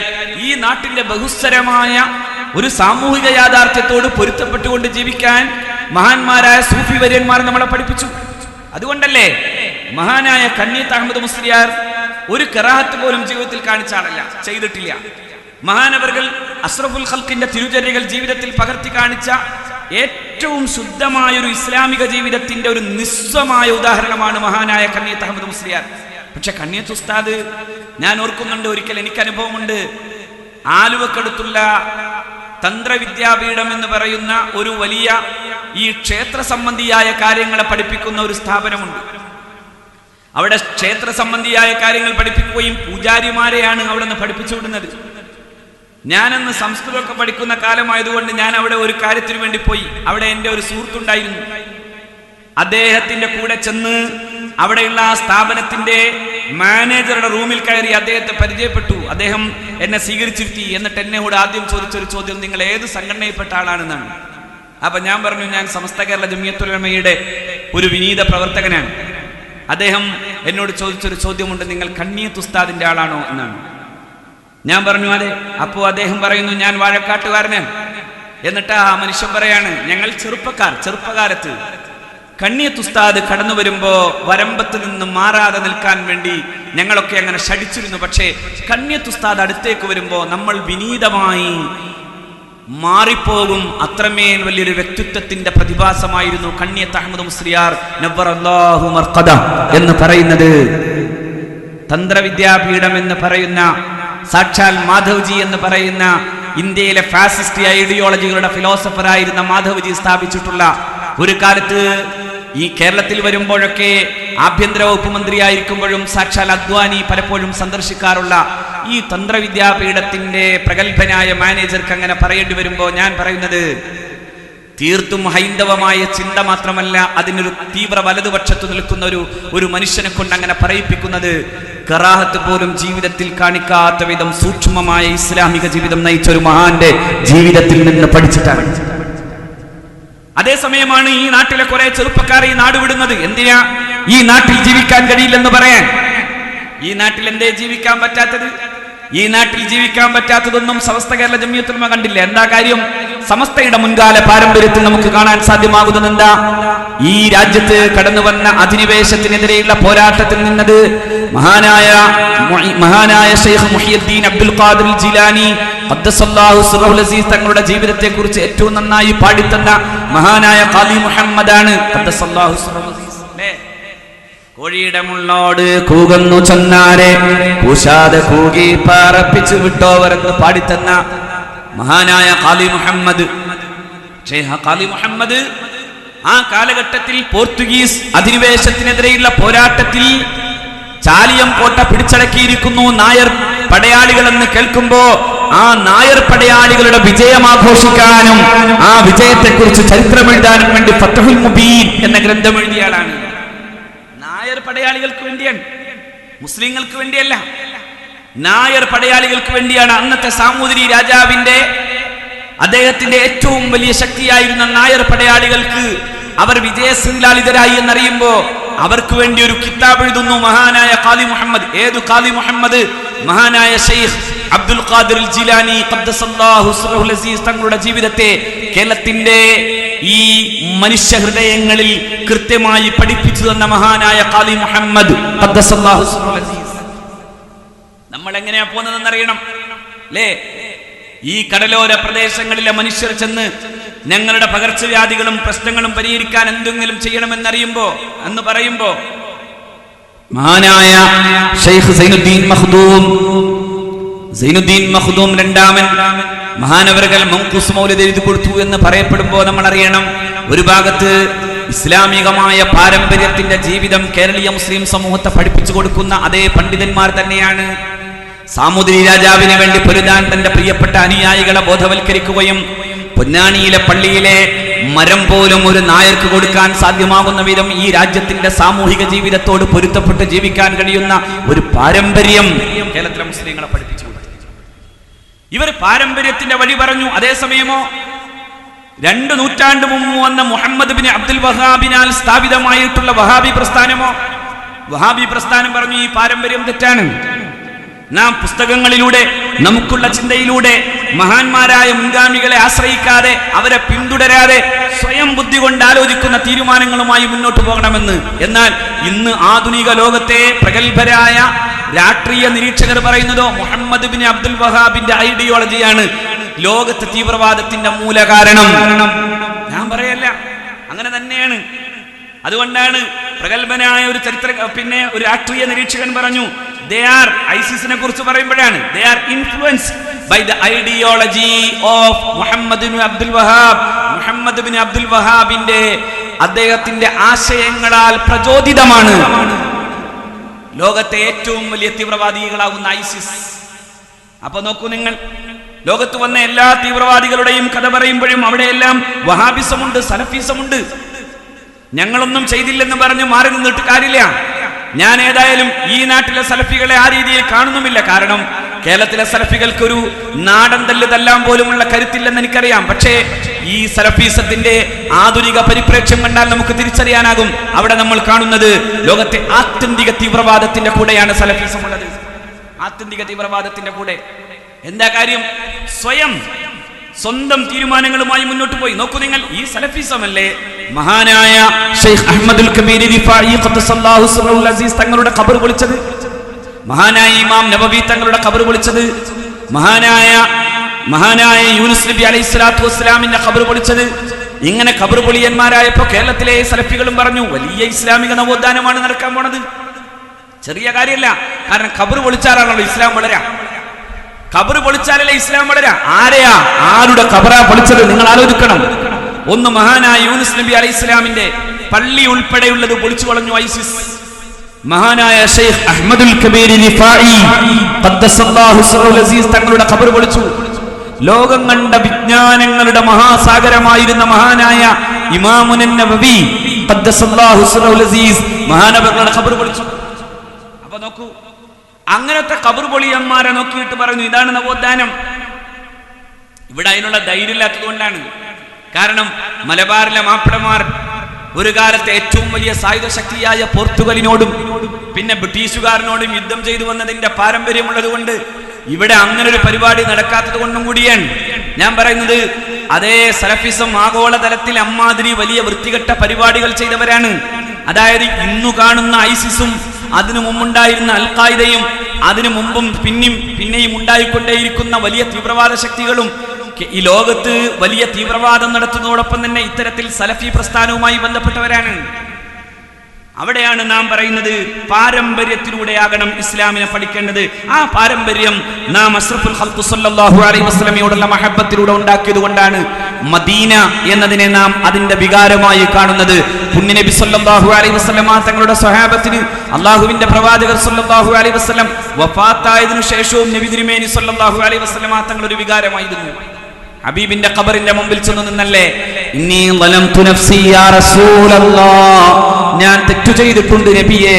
അങ്ങയുടെ പരിശുദ്ധമായ ജീവിതകാലത്ത് അങ്ങ് ഞങ്ങൾക്ക് പഠിപ്പിച്ചു തന്ന വിശുദ്ധ ഖുർആനിലെ സൂറത്തു നിസാഇന്റെ 63-ാം അധ്യായത്തിൽ 63-ാം സൂക്തത്തിൽ പഠിപ്പിക്കും പ്രകാരം വലൗ അന്നഹും ഇന്നലമു അൻഫുസഹും ജാഊക ഫസ്തഗ്ഫിറുല്ലാഹ വസ്തഗ്ഫറ ലഹുമുർ റസൂലു ലവജദുല്ലാഹ തവ്വാബർ റഹീമ എന്ന ആയത്ത്. ആ ആയത്ത് ഉദ്ധരിച്ചുകൊണ്ടാണ് ഒരു മനുഷ്യൻ പറയുന്നത് നബിയെ, അങ്ങയുടെ മുമ്പിൽ വരികയും അങ്ങ് അല്ലാഹുവിനോട് പൊറുക്കലിനെ തേടുകയും അവർ അല്ലാഹുവിനോട് പൊറുക്കലിനെ തേടുകയും ചെയ്താൽ അല്ലാഹു തവ്വാബും റഹീമുമായി അവർക്ക് കാണാനാകുമെന്ന് പഠിപ്പിക്കുന്ന ആയത്ത് ഉദ്ധരിച്ചുകൊണ്ട് പറയുന്നു ഇന്നി വലംതു നഫ്സി യാ റസൂലല്ലാഹ്, ഞാൻ തെറ്റു ചെയ്തു നബിയെ. ഇതാരാ പറഞ്ഞു തരുന്നത്? സയ്യിദുനാ അലി ഇബ്നു അബി ത്വാലിബ് റളിയല്ലാഹു അൻഹു. അലി റളിയല്ലാഹു അൻഹു പറയുന്നു ഖദിമ അലൈനാ അറാബിയുൻ ബഅദമാ ദഫന്ന റസൂലുള്ളാഹി സ്വല്ലല്ലാഹു അലൈഹി വസല്ലം ബി സലാസത്തി അയ്യാം, 3 ദിവസമേ ആയിട്ടുള്ളൂ ഖബറടക്കപ്പെട്ടിട്ട് എന്ന് പറഞ്ഞാൽ ഹബീബിന്റെ ഖബറിന്റെ മണ്ണിന്റെ നനവ് മാറിയിട്ടില്ല. അപ്പോഴേ ഒരാൾ വരുന്നു, എന്നിട്ട് അയാൾ അല്ലാഹുവിന്റെ പ്രവാചകന്റെ പരിശുദ്ധമായ ഖബറിന്റെ നേരെ നിന്നിട്ട് ചോദിക്കുന്നു ലലംതു നഫ്സി യാ റസൂലല്ലാഹ്, ഞാൻ തെറ്റു ചെയ്തല്ലോ നബിയേ. അപ്പോ ആ ഖബർ പറയുന്നു ഖദ് ഗുഫിറ ലക്, നിനക്ക് മാപ്പ് നൽകപ്പെട്ടിരിക്കുന്നു. ഇത് പറഞ്ഞതിന്റെ പേരിൽ അലി ഇബ്നു അബി ത്വാലിബ് തങ്ങൾ അയാളെ മുശ്രിക്കാക്കിയിട്ടില്ല. ഇത് പറഞ്ഞു തന്നു സയ്യിദുനാ അലി ഇബ്നു അബി ത്വാലിബ് റളിയല്ലാഹു അൻഹു. ഇത് ഉദ്ധരിച്ചു മഹാരഥന്മാരായ മുഫസ്സിരീങ്ങൾ, ഇബ്നു കസീർ തങ്ങൾ, അങ്ങനെയുള്ള പ്രഗത്ഭരായ പണ്ഡിതന്മാർ, മഹാന്മാരായ മുഫസ്സിരീങ്ങൾ അത് ഉദ്ധരിക്കുകയും ചെയ്തു എന്ന് മാത്രമല്ല, ഈ ആയത്തിന്റെ കൃത്യമായ അതിന്റെ വ്യാഖ്യാനത്തിൽ മറ്റൊരു സംഭവം കൂടി കാണാം. മറ്റൊരു മനുഷ്യൻ അല്ലാഹുവിന്റെ പ്രവാചകന്റെ മുമ്പിൽ ചെല്ലുന്നുണ്ട്. മഹാനായ ഇമാം അത്തബി തങ്ങൾ റൗദത്തു ശരീഫയിൽ ഒന്ന് തൂങ്ങിയുറങ്ങുന്ന സമയത്ത് മറ്റൊരാൾ ചെന്നിട്ട് ഇങ്ങനെ അല്ലാഹുവിന്റെ പ്രവാചകർ സല്ലല്ലാഹു അലൈഹി വസല്ലം തങ്ങളെ സംബോധന ചെയ്യുന്നുണ്ട്. യാ ഖൈറ മൻ ദുഫിനത് ബിൽ ഖായി അഅ്ലുമുഹു ഫതാബ മിൻ ഖിബിഹിൽ ഖാഉ വല്ലകമു നഫ്സി ഫിദാഉൻ ലിഖബരിൻ അൻത സാകിനുഹു ഫീഹിൽ ലഫാഫു വഫീഹിൽ ജൂദു വൽ കറമു أنت النبي الذي ترجى شفاعته على الصراط إذا ما زلت القدم وصاحبك فلا أنساهما أبدا مني السلام عليكم ما جرى القلم. ഒരു മനോഹരമായ കവിതയാണ്. അല്ലാഹുവിന്റെ റസൂലിനെ അഭിസംബോധന ചെയ്യുന്നു. പരിശുദ്ധരായ പ്രവാചകരെ, ഏതൊരു ഭൗതിക ശരീരത്തിന്റെ സാന്നിധ്യമാണോ ഈ മൊട്ടക്കുന്നുകളെ മുഴുവനും സുഗന്ധപൂരിതമാക്കി നിലനിർത്തുന്നത്, ആ ഉത്കൃഷ്ടമായ ജീവിതമേ, അങ്ങയുടെ ഖബറിലേക്കാണ് എന്റെ ജീവന്റെ ഗന്ധം. അങ്ങയുടെ ഖബറിൽ നിന്നാണ് സകലമാന സംസ്കൃതിയുടെയും പ്രഭവകേന്ദ്രം. അങ്ങാണ് നബിയെ നാളെ സിറാത്തിലൂടെ കാലുവഴുതുന്ന സമയത്ത് എന്റെ കൈപിടിക്കാൻ വേണ്ടിയുള്ള ശുപാർശകൻ. അങ്ങയുടെ പ്രിയപ്പെട്ട കൂട്ടുകാരാകുന്ന സയ്യിദുനാ അബൂബക്കറിനെയും ഫാറൂഖിനെയും മറക്കുന്നില്ല നബിയെ. പ്രപഞ്ചം നിലനിൽക്കുവോളം സലാം എന്ന് പറഞ്ഞു പോകുന്ന മനുഷ്യന്റെ നേരെ ഒന്ന് ചെന്ന് പറയണം അത്തബി, അയാൾക്ക് മാപ്പ് കൊടുക്കപ്പെട്ടു എന്ന് പറയണമെന്ന് മുഹമ്മദ് മുസ്തഫ. ഒന്നും ആ കവിത മദീനയിലെ പരിശുദ്ധ റസൂലിന്റെ റൗദയുടെ 1ാമത്തെ തൂണിൽ ആ കവിത ഉല്ലേഖനം ചെയ്യപ്പെട്ടിട്ടുണ്ട് എന്ന് പറഞ്ഞാൽ അതിന്റെ അർത്ഥം എന്താ? ചരിത്രത്തിന്റെ ഈ നാൾവഴികളിൽ എവിടെയെങ്കിലും വെച്ച് ഇത് ശിർക്കാണെന്ന് പറഞ്ഞ് മൂടിക്കളയാൻ സാധ്യമാകാത്ത വിധം ചരിത്രത്തിൽ മുദ്രിതമായി നിൽക്കുന്ന മുഹമ്മദ് മുസ്തഫയോടുള്ള ഇസ്തിഗാസയാണ് നാം കാണുന്നത്. ഹബീബിനോടുള്ള ഇസ്തിഗാസ. ആ ഇസ്തിഗാസയും ആ തവസ്സുലുമാണ് കേരളത്തിലെ മുസ്ലിം സമൂഹത്തിന്റെ പണ്ഡിതന്മാർ പഠിപ്പിച്ചത്. അതുകൊണ്ടാണ് ഇർതകബ്തു അലൽ ഖതാ ഗൈറ ഹസ്രിൻ മാദദ് ലക അഷ്കൂ ഫീഹി യാ സയ്യിദി ഖൈറൻ നബി. തെറ്റു ചെയ്തു നബിയെ, വലിയ ഭാണ്ഡക്കെട്ടുപോലെ പാപങ്ങളുടെ കൂനക്കൂനയായി നിൽക്കുന്ന ഭാണ്ഡം കയറിയവനാണ് ഞാൻ. അള്ളാഹുവിന്റെ പ്രവാചകരെ, ഞാൻ അതിൽ അങ്ങയോട് പരാതി പറയുകയാണെന്ന് പറയുന്ന മഹാനായ ഷെയ്ഖ് സൈനുദ്ദീൻ മഖ്ദൂം രണ്ടാമന്റെ മങ്കൂസ് മൗലിദ് കേരളത്തിലെ മുസ്ലിം ഹൃദയങ്ങളിൽ സ്ഥിരപ്രതിഷ്ഠ നേടുമ്പോൾ നമ്മൾ പഠിക്കേണ്ടത് അതെല്ലാം ഇങ്ങനെ പറഞ്ഞു പഠിപ്പിക്കാൻ പ്രധാനപ്പെട്ട കാരണം ഇതൊരു വലിയ പാരമ്പര്യത്തിന്റെ വഴി നമ്മളെ പറഞ്ഞു പഠിപ്പിച്ച മഹാരഥന്മാരായ ഉലമാ ആ അർത്ഥത്തിൽ കേരളീയ മുസ്ലിം സമൂഹത്തിന് അവരുടെ ജീവിതത്തിന്റെ ധന്യമായ അനുഗ്രഹമായി നിലനിന്നു എന്നതുകൊണ്ടാണ്. ആ ഉലമാഇന്റെ പേരാണ് സമസ്ത കേരള ജംഇയ്യത്തുൽ ഉലമ. ആ വിഭാഗത്തിന്റെ പേരാണ് എന്ന് പറഞ്ഞാൽ ശരിയായ സുന്നത്തു ജമാഅത്തിന്റെ മാർഗത്തിൽ നിലനിർത്തുകയും അതിൽ അടിയുറപ്പിച്ചു നിർത്തി കേരളത്തിലെ മുസ്ലിങ്ങളെ ഇമ്മാതിരി ഒരു സാംസ്കാരിക വലിപ്പത്തിലേക്ക് എത്തിച്ചതാരാ? സമസ്തയാണ്. നോക്കൂ, ലോകത്തെ ഏത് ഭാഗത്താണ് 10,000-കണക്കിന് മദ്രസയും അതിനേക്കാൾ അപ്പുറത്തു നിൽക്കുന്ന വിശാലമായ ഇസ്ലാമിക ദഅ്വാ കോളേജുകളും മതേതര മതവിദ്യാഭ്യാസത്തോടൊപ്പം തന്നെ മതേതര വിദ്യാഭ്യാസത്തിന് ആവശ്യമായിട്ടുള്ള കോളേജുകളുമായി ലോകത്തെ അതിശയിപ്പിക്കുന്ന ഒരു ഇസ്ലാമിക സമൂഹത്തിന്റെ സംസ്കാരം പടുത്തുയർത്താൻ കേരളത്തിന് സാധ്യമായത് സമസ്ത കേരള ജംഇയ്യത്തുൽ ഉലമ എന്ന ഈ സംഘടന ഉണ്ടായതുകൊണ്ടാണ്. 10,000 മദ്രസ എന്നൊക്കെ പറയുമ്പോൾ നമ്മൾ ആലോചിക്കണം, അതൊരു വലിയ അത്ഭുതമാണ്. സമസ്തയുടെ മദ്രസകൾ 2016 ഞാൻ അമേരിക്കയുടെ അന്നത്തെ പ്രസിഡന്റ്, ഇന്നത്തെ പ്രസിഡന്റ് ഏതായാലും അമ്മാതിരി പണിയൊന്നും ചെയ്യൂല. നരേന്ദ്രമോദിയും ട്രംപും ജീവിക്കുന്ന കാലമാണ് നമ്മുടെ ലോകത്തിന്റെ ദുരന്തങ്ങളിൽ ഒരു ദുരന്തം. അള്ളാഹു നമ്മളെ കാക്കുമാറാകട്ടെ. അന്നത്തെ പ്രസിഡന്റ് സാക്ഷാൽ ബറാക് ഒബാമ, അദ്ദേഹം ഒരു ഇന്റർഫെയ്ത്ത് ഡയലോഗുമായി ബന്ധപ്പെട്ടുകൊണ്ട് ലോകത്തെ വിവിധ ഭാഗങ്ങളിൽ നാടുകളെ വിളിച്ചു. കൂട്ടത്തിൽ ഈ വിനീതനും ഉണ്ടായിരുന്നു. അമേരിക്കയുടെ പ്രസിഡന്റിന്റെ വസതിയാകുന്ന വൈറ്റ് ഹൗസിലെ ആ പ്രോഗ്രാമിൽ വെച്ച് ഞാൻ എന്നെ കുറിച്ച് പരിചയപ്പെടുത്തിയപ്പോൾ ഞാൻ പറഞ്ഞു, കേരളത്തിൽ നിന്നാണ് വരുന്നത്. കേരളത്തിൽ നിന്ന് വരുന്നു എന്നതല്ല, ഞാൻ വരുന്നത് ഒരു വലിയ സംഘടനയുടെ പ്രതിനിധിയായിട്ടാണ്. സമസ്ത കേരള ജംഇയ്യത്തുൽ ഉലമയുടെ പ്രതിനിധി, അതിന്റെ വിദ്യാർത്ഥി പ്രസ്ഥാനത്തിന്റെ ഒരു പ്രതിനിധി എന്ന നിലക്കാണ് ഞാൻ. എന്നിട്ട് സമസ്തയെ പരിചയപ്പെടുത്തിയപ്പോൾ ഞാൻ പറഞ്ഞു, 10,000-കണക്കിന് മദ്രസകൾ ഞങ്ങൾ നടത്തുന്നു എന്ന്. 10,000 എന്ന് പറഞ്ഞപ്പോ ഒരു സഹോദരൻ, അതായത് മധ്യേഷ്യൻ ഭാഗങ്ങളിൽ നിന്ന് വന്നിട്ടുള്ള പ്രഗത്ഭരായ വിദ്യാഭ്യാസ വിചക്ഷണന്മാർ കൂടി നിൽക്കുന്ന സദസ്സിൽ നിന്ന് ഒരു ചെറുപ്പക്കാരൻ ചോദിച്ചു, നിങ്ങൾക്ക് തെറ്റുപറ്റിയതാണോ? 10,000 മദ്രസ എന്നൊക്കെ പറഞ്ഞാൽ അത് വലിയ അത്ഭുതമല്ലേ? 1000 മദ്രസയായിരിക്കോ? 1000? Are you mistaken? ഞാൻ പറഞ്ഞു, അല്ല, എനിക്ക് 10,000 മദ്രസ എന്ന് പറഞ്ഞുകൊടുത്ത ഒരു ബോധക്ഷയവും ഉണ്ടായിട്ടില്ല. 10,000 മദ്രസക്ക് പുറമെ 100-കണക്കിന് വിഖ്യാതമായ ഇസ്ലാമിക കോളേജുകൾ നടത്താൻ സാധ്യമാകുന്ന വിധം വലിയൊരു വിദ്യാഭ്യാസ ഏജൻസിയായി സമസ്ത കേരള ഇസ്ലാം മത വിദ്യാഭ്യാസ ബോർഡിനെ പറയുമ്പോ എന്റെ പ്രൊഫൈലിനോടൊപ്പം തന്നെ സമസ്തയുടെ വ്യത്യസ്തമായ വെബ്സൈറ്റുകൾ അവിടെ തൂങ്ങിക്കണ്ടു. അതിൽ നിന്ന് വിദ്യാഭ്യാസ ബോർഡിന്റെ വെബ്സൈറ്റ് കണ്ടിട്ട് അതിന്റെ പ്രവർത്തന പരിപാടികളുടെ പ്രോഗ്രാമുകളുടെ കഥ കണ്ടിട്ട് ആ 300കളുടെ ചുണ്ടുകളിൽ നിന്ന് നാം കേട്ടൊരു ശബ്ദമുണ്ട്, വൗ ഇറ്റ് ഈസ് അമേസിംഗ് എന്നാണ്. Wow it is amazing. വലിയ അത്ഭുതം. ആ അത്ഭുതം ആര് കാണിച്ചു എന്നതാണ്? സമസ്തയാണ്. എന്തേ കാര്യം? സമസ്തയുടെ അഭിവന്ദ്യരായ നേതാക്കൾ, മഹാരഥന്മാരായ പണ്ഡിതന്മാരും സയ്യിദുമാരും അവർ ഈ സമൂഹത്തിന് നേതൃത്വം കൊടുക്കുകയും ഈ ഉമ്മത്തിന് ദീർഘവീക്ഷണമുള്ള നേതൃത്വത്തിന്റെ വലിയ ഒരു അടയാളങ്ങളായി മഹാരഥന്മാരായ നമ്മുടെ ഉലമാവും സയ്യിദുമാരും നിന്നപ്പോ വലിയ ഭരണത്തിന്റെ തണലിൽ നിന്നിട്ട് പോലും സമുദായം ഒറ്റക്കെട്ടായി നിന്നുകൊണ്ടുള്ള പ്രവർത്തനങ്ങളുമായി മുന്നോട്ട് പോയപ്പോ 10,000-കണക്കിന് മദ്രസകളും ഇസ്ലാമികമായ കലാലയങ്ങളും മറ്റ് ഇതര വിദ്യാഭ്യാസ സ്ഥാപനങ്ങളും ഒന്നടങ്ങുന്ന ഒരു വലിയ ലോകോത്തരമായ ഒരു സംസ്കാരത്തിന്റെ പേരായി മലയാളി മുസ്ലിം. അതിന്റെ കാരണം സമസ്ത കേരള ജംഇയ്യത്തുൽ ഉലമ നിലനിന്നു എന്നതുകൊണ്ടാണ്.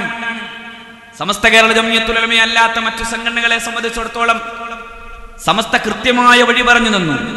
സുന്നത്തു ജമാഅത്തിന്റെ പേരിൽ ചില സംഘടനകൾ നമ്മുടെ നാട്ടിലുണ്ട്. എന്തേ സംഭവിച്ചത്? ഈ സമസ്തയുടെ അഭ്യന്തരായ ഉലമ ആണ് കേരളത്തിലെ മുസ്ലിം ഉമ്മത്തിന്റെ പണ്ഡിത തറവാട്.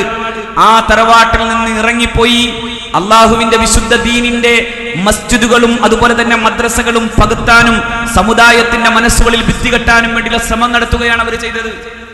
അതുകൊണ്ട് എന്തേ സംഭവിച്ചത്? മഹാനായ കണ്ണിയത്ത് ഉസ്താദിനെ പോലെയുള്ള മഹാരഥന്മാരുടെ ജീവിതത്തിൽ അവരുടെ വേദന കൊണ്ട് അവർ ദുആ ചെയ്തു പോയി. എന്റെ പ്രിയപ്പെട്ട സഹോദരന്മാർ, സമസ്തക്കെതിരെ കേസ് കൊടുത്തവരുടെ മുഖം കെടുത്തണേ എന്ന പ്രാർത്ഥന നിങ്ങൾ ആലോചിച്ച് നോക്കൂ. ഈ കഴിഞ്ഞ 2.5 പതിറ്റാണ്ടുകാലമായി സമസ്തക്കെതിരായി നടത്തുന്ന അത്തരം പ്രവർത്തനങ്ങൾക്ക് സംഭവിച്ചു പോയുള്ള ദുര്യോഗം എന്നാണ്. അള്ളാഹുവിന്റെ പ്രവാചകർ സല്ലല്ലാഹു അലൈഹി വസല്ലമ തങ്ങളുടെ നേരെ പോലും തങ്ങളുടെ കച്ചവട താല്പര്യം ഉപയോഗിക്കാൻ വേണ്ടി ശ്രമിച്ചിട്ടില്ല ഈ കൂട്ടർ. അങ്ങനെയല്ലേ ഉണ്ടായത്? ഇപ്പോ ചെരുപ്പ് തുടച്ചിട്ടുണ്ടെന്നാ പറയണത്. ചെരുപ്പ് തുടച്ചാളാടാ? ചെരുപ്പ് തുടച്ചാളുടെ പ്രത്യേകത എന്താ? അയാളല്ലേ ഒരിക്കലും ഒരു വലിയ സ്വപ്നം കണ്ടത്? ആ സ്വപ്നം ഒന്ന് എന്റെ പ്രിയപ്പെട്ട ഏതെങ്കിലും ഒരു തലച്ചോറുള്ള ഒരു സഹോദരൻ ഒന്ന് വ്യാഖ്യാനിച്ചു തരാൻ പറ്റുമോ? അഷ്റഫുൽ ഖൽഖ് സല്ലല്ലാഹു അലൈഹി വസല്ലമയുടെ വിശുദ്ധമായ റൗദത്തു ശരീഫയിലേക്ക് ഒരു പണ്ഡിതൻ ചെല്ലുന്നു. അപ്പണ്ട് അവിടെ വലിയ തിരക്ക് വല്ലാതെ കൂടിയപ്പോ അദ്ദേഹം സിയാറത്ത് ചെയ്യാതെ മടങ്ങുന്നു. എന്നിട്ട് പിന്നെ രണ്ടാമത് മറ്റൊരു സമയത്ത് നോക്കുമ്പോൾ വലിയ തിരക്കുണ്ട്. പക്ഷേ ആ തിരക്കിന്റെ ഇടയിൽ നിന്ന് അള്ളാഹുവിന്റെ റസൂൽ അയാളെ വിളിക്കുന്നു സല്ലല്ലാഹു അലൈഹി വസല്ലം. നിനക്ക് പറയാൻ നാവ് വളക്കാൻ പേടി തോന്നുന്നു. എന്നിട്ട് അള്ളാഹുവിന്റെ പ്രവാചകർ വിളിക്കുമ്പോ അദ്ദേഹം ഓടുന്ന് പറയാണ്, തിരക്കുള്ളപ്പോ വരില്ല എന്ന് ഞാനല്ലേ പറഞ്ഞത്. അള്ളാഹുവിന്റെ പ്രവാചകർ സല്ലല്ലാഹു അലൈഹി വസല്ലമ തങ്ങളെ സിയാറത്ത് ചെയ്യാതെ അപ്പോ ഹബീബായ പ്രവാചകർ സല്ലല്ലാഹു അലൈഹി വസല്ലമ തങ്ങൾ പറയുന്നു അത്രേ. എന്തു പറയുന്നു? നിങ്ങൾ വരണം, കാരണം നിങ്ങൾക്ക് വേണ്ടപ്പെട്ട ഒരാൾ ഇവിടെ ഉണ്ട്. മറ്റാരുമില്ല. കോഴിക്കോട്ടങ്ങാടിയിൽ ഒരു മുസ്ലിയാർ അഷൈഖ് അബൂബക്കർ ബിൻ അഹ്മദ് എന്ന് പറയുന്ന മുസ്ലിയാർ ഉണ്ടെന്നാണ് പറയുന്നത്. ഞാൻ ചോദിക്കട്ടെ, എങ്ങനെയാണ് ആ സ്വപ്നത്തെ നാവ് കൊണ്ട് പറയാൻ നിങ്ങൾക്ക് തോന്നിപ്പോയത്? പിന്നെ എങ്ങനെയാണ് ഇനി ചെരുപ്പ് കൊണ്ട് തുടച്ചതും ചെരുപ്പ് തുടച്ചതിന്റെ തുണിയുമായി ഈ ഉമ്മത്തിനെ ഇനിയും പറ്റിക്കാൻ വേണ്ടി ഇറങ്ങാൻ വേണ്ടി തീരുമാനിക്കുന്നത്? നിങ്ങൾ ആലോചിച്ച് നോക്കിയേ. എന്തെങ്കിലും ഒരല്പം ബുദ്ധി ഉണ്ടെങ്കിൽ ആലോചിച്ച് നോക്കൂ എന്റെ പ്രിയപ്പെട്ട സഹോദരന്മാരെ. എന്താ അവിടെ പറയുന്നത്? എന്നെ കാണാൻ നിങ്ങൾ തിരക്കുള്ളപ്പോ വരില്ല എന്ന് പറഞ്ഞത് കുഴപ്പമൊന്നുമില്ല, അക്കാര്യം ഞാൻ സമ്മതിച്ചു. പക്ഷേ എന്നെ കാണണ്ട, എന്റെ അടുത്തു നിൽക്കുന്ന ആളെ കാണാൻ ഈ തിരക്കിന്റെ ഇടയിലും വന്നേ പറ്റൂ. കാരണം അയാൾ എന്നെക്കാളും ശ്രേഷ്ഠമാണെന്നാണോ ഈ സന്ദേശം പറഞ്ഞു കൊടുക്കുന്നത്? എവിടേക്കാ നമ്മൾ എത്താ? ഈ വിശ്വാസത്തെ എവിടേക്കാ? ഈ ഉമ്മത്തിന്റെ വിശ്വാസത്തെ തകർക്കുന്ന തരത്തിലുള്ള ഏതോ ഒരു ജൂത ഗൂഢാലോചന നിങ്ങളുടെ പിന്നിലുണ്ടോ? സംശയിക്കട്ടെ. കാരണം എന്താ? ഹബീബിനേക്കാൾ ഒരു പടി മുന്നിലല്ല, ഒരു ചെറിയ അർത്ഥത്തിൽ പോലും മുന്നിൽ വെക്കാൻ ഈ ഉമ്മത്തിലെ ഹബീബിന്റെ ശേഷമുള്ള ഒന്നാമനാകുന്ന സയ്യിദുന അമീറുൽ മുഅ്മിനീൻ സയ്യിദുന അബൂബക്കർ സിദ്ദീഖ് തങ്ങളെ കുറിച്ചാണ് പറയുന്നതെങ്കിൽ പോലും ഈ ഉമ്മത്തിന് സമ്മതിക്കാനാകോ? എന്നിട്ട് അബൂബക്കർ സിദ്ദീഖ് തങ്ങളുടെ ഹദീസിനെയും അങ്ങനെ പറഞ്ഞു പോയി. അങ്ങനെ പറഞ്ഞ് അള്ളാഹുവിന്റെ റസൂലിനെ സിദ്ദീഖ് തങ്ങളുമായുള്ള അടുപ്പത്തെ വ്യാഖ്യാനിച്ചു തരുന്ന ഹദീസിനെ പോലും അങ്ങനെ കൊണ്ടുപോയി ഈ അബൂബക്കറിലേക്ക് ചേർത്ത് പറയാൻ ഈ ചെരുപ്പ് തുടച്ച തുണിയുമായി വന്ന മുസ്ലിയാർ തയ്യാറായി. ഞാൻ അത് പറയുന്നില്ല. അതിനേക്കാൾ എത്രയോ വലിയ അപകടകരമാണിത്. നോക്കൂ നിങ്ങൾ, തിരക്കുള്ളപ്പോ ഞാൻ വരില്ല. അപ്പോ അള്ളാഹുവിന്റെ റസൂൽ പറയാണ്, സംഗതിയൊക്കെ ശരിയാണ്, പക്ഷേ എന്റെ അടുക്കൽ നിങ്ങൾക്ക് വേണ്ടപ്പെട്ട ഒരാളുണ്ടെന്ന് പറയുമ്പോ ആരാ വേണ്ടപ്പെട്ടത്? ആരാ വേണ്ടപ്പെടുത്തേണ്ടത്? നിങ്ങൾ നോക്കൂ, ഈ സമുദായത്തിന്റെ മനസ്സിൽ അള്ളാഹുവിന്റെ പ്രവാചകനേക്കാൾ അപ്പുറത്ത് മറ്റൊരാളെ പ്രതിഷ്ഠിക്കാൻ വേണ്ടിയുള്ള തീരുമാനമെടുക്കുന്നത് ഒരു മുസ്ലിമിന്റെ തലച്ചോറായിരിക്കുമോ? ഒരു മുസ്ലിമിന്റെ തലച്ചോറാകുമോ? എന്തൊരു ഭീകരമായ വർത്താനാണ്. ഇനിയെങ്കിലും നിങ്ങൾ ആലോചിച്ച് നോക്കണില്ലേ അത്? ഇനിയെങ്കിലും നിങ്ങളുടെ ഉത്തരവാദിത്തപ്പെട്ട ആളുകൾ ആ പ്രഭാഷണത്തെക്കുറിച്ചും ആ സ്വപ്നത്തെക്കുറിച്ചും എന്തുകൊണ്ട് മൗനം ദീക്ഷിക്കുന്നു? പേടിയുള്ള ഏതെങ്കിലും മനുഷ്യർ ആ കൂട്ടത്തിലുണ്ടെങ്കിൽ ഇറങ്ങി ഓടില്ലേ? കാരണം അത്രമേൽ ഭീകരമല്ലേ അത്?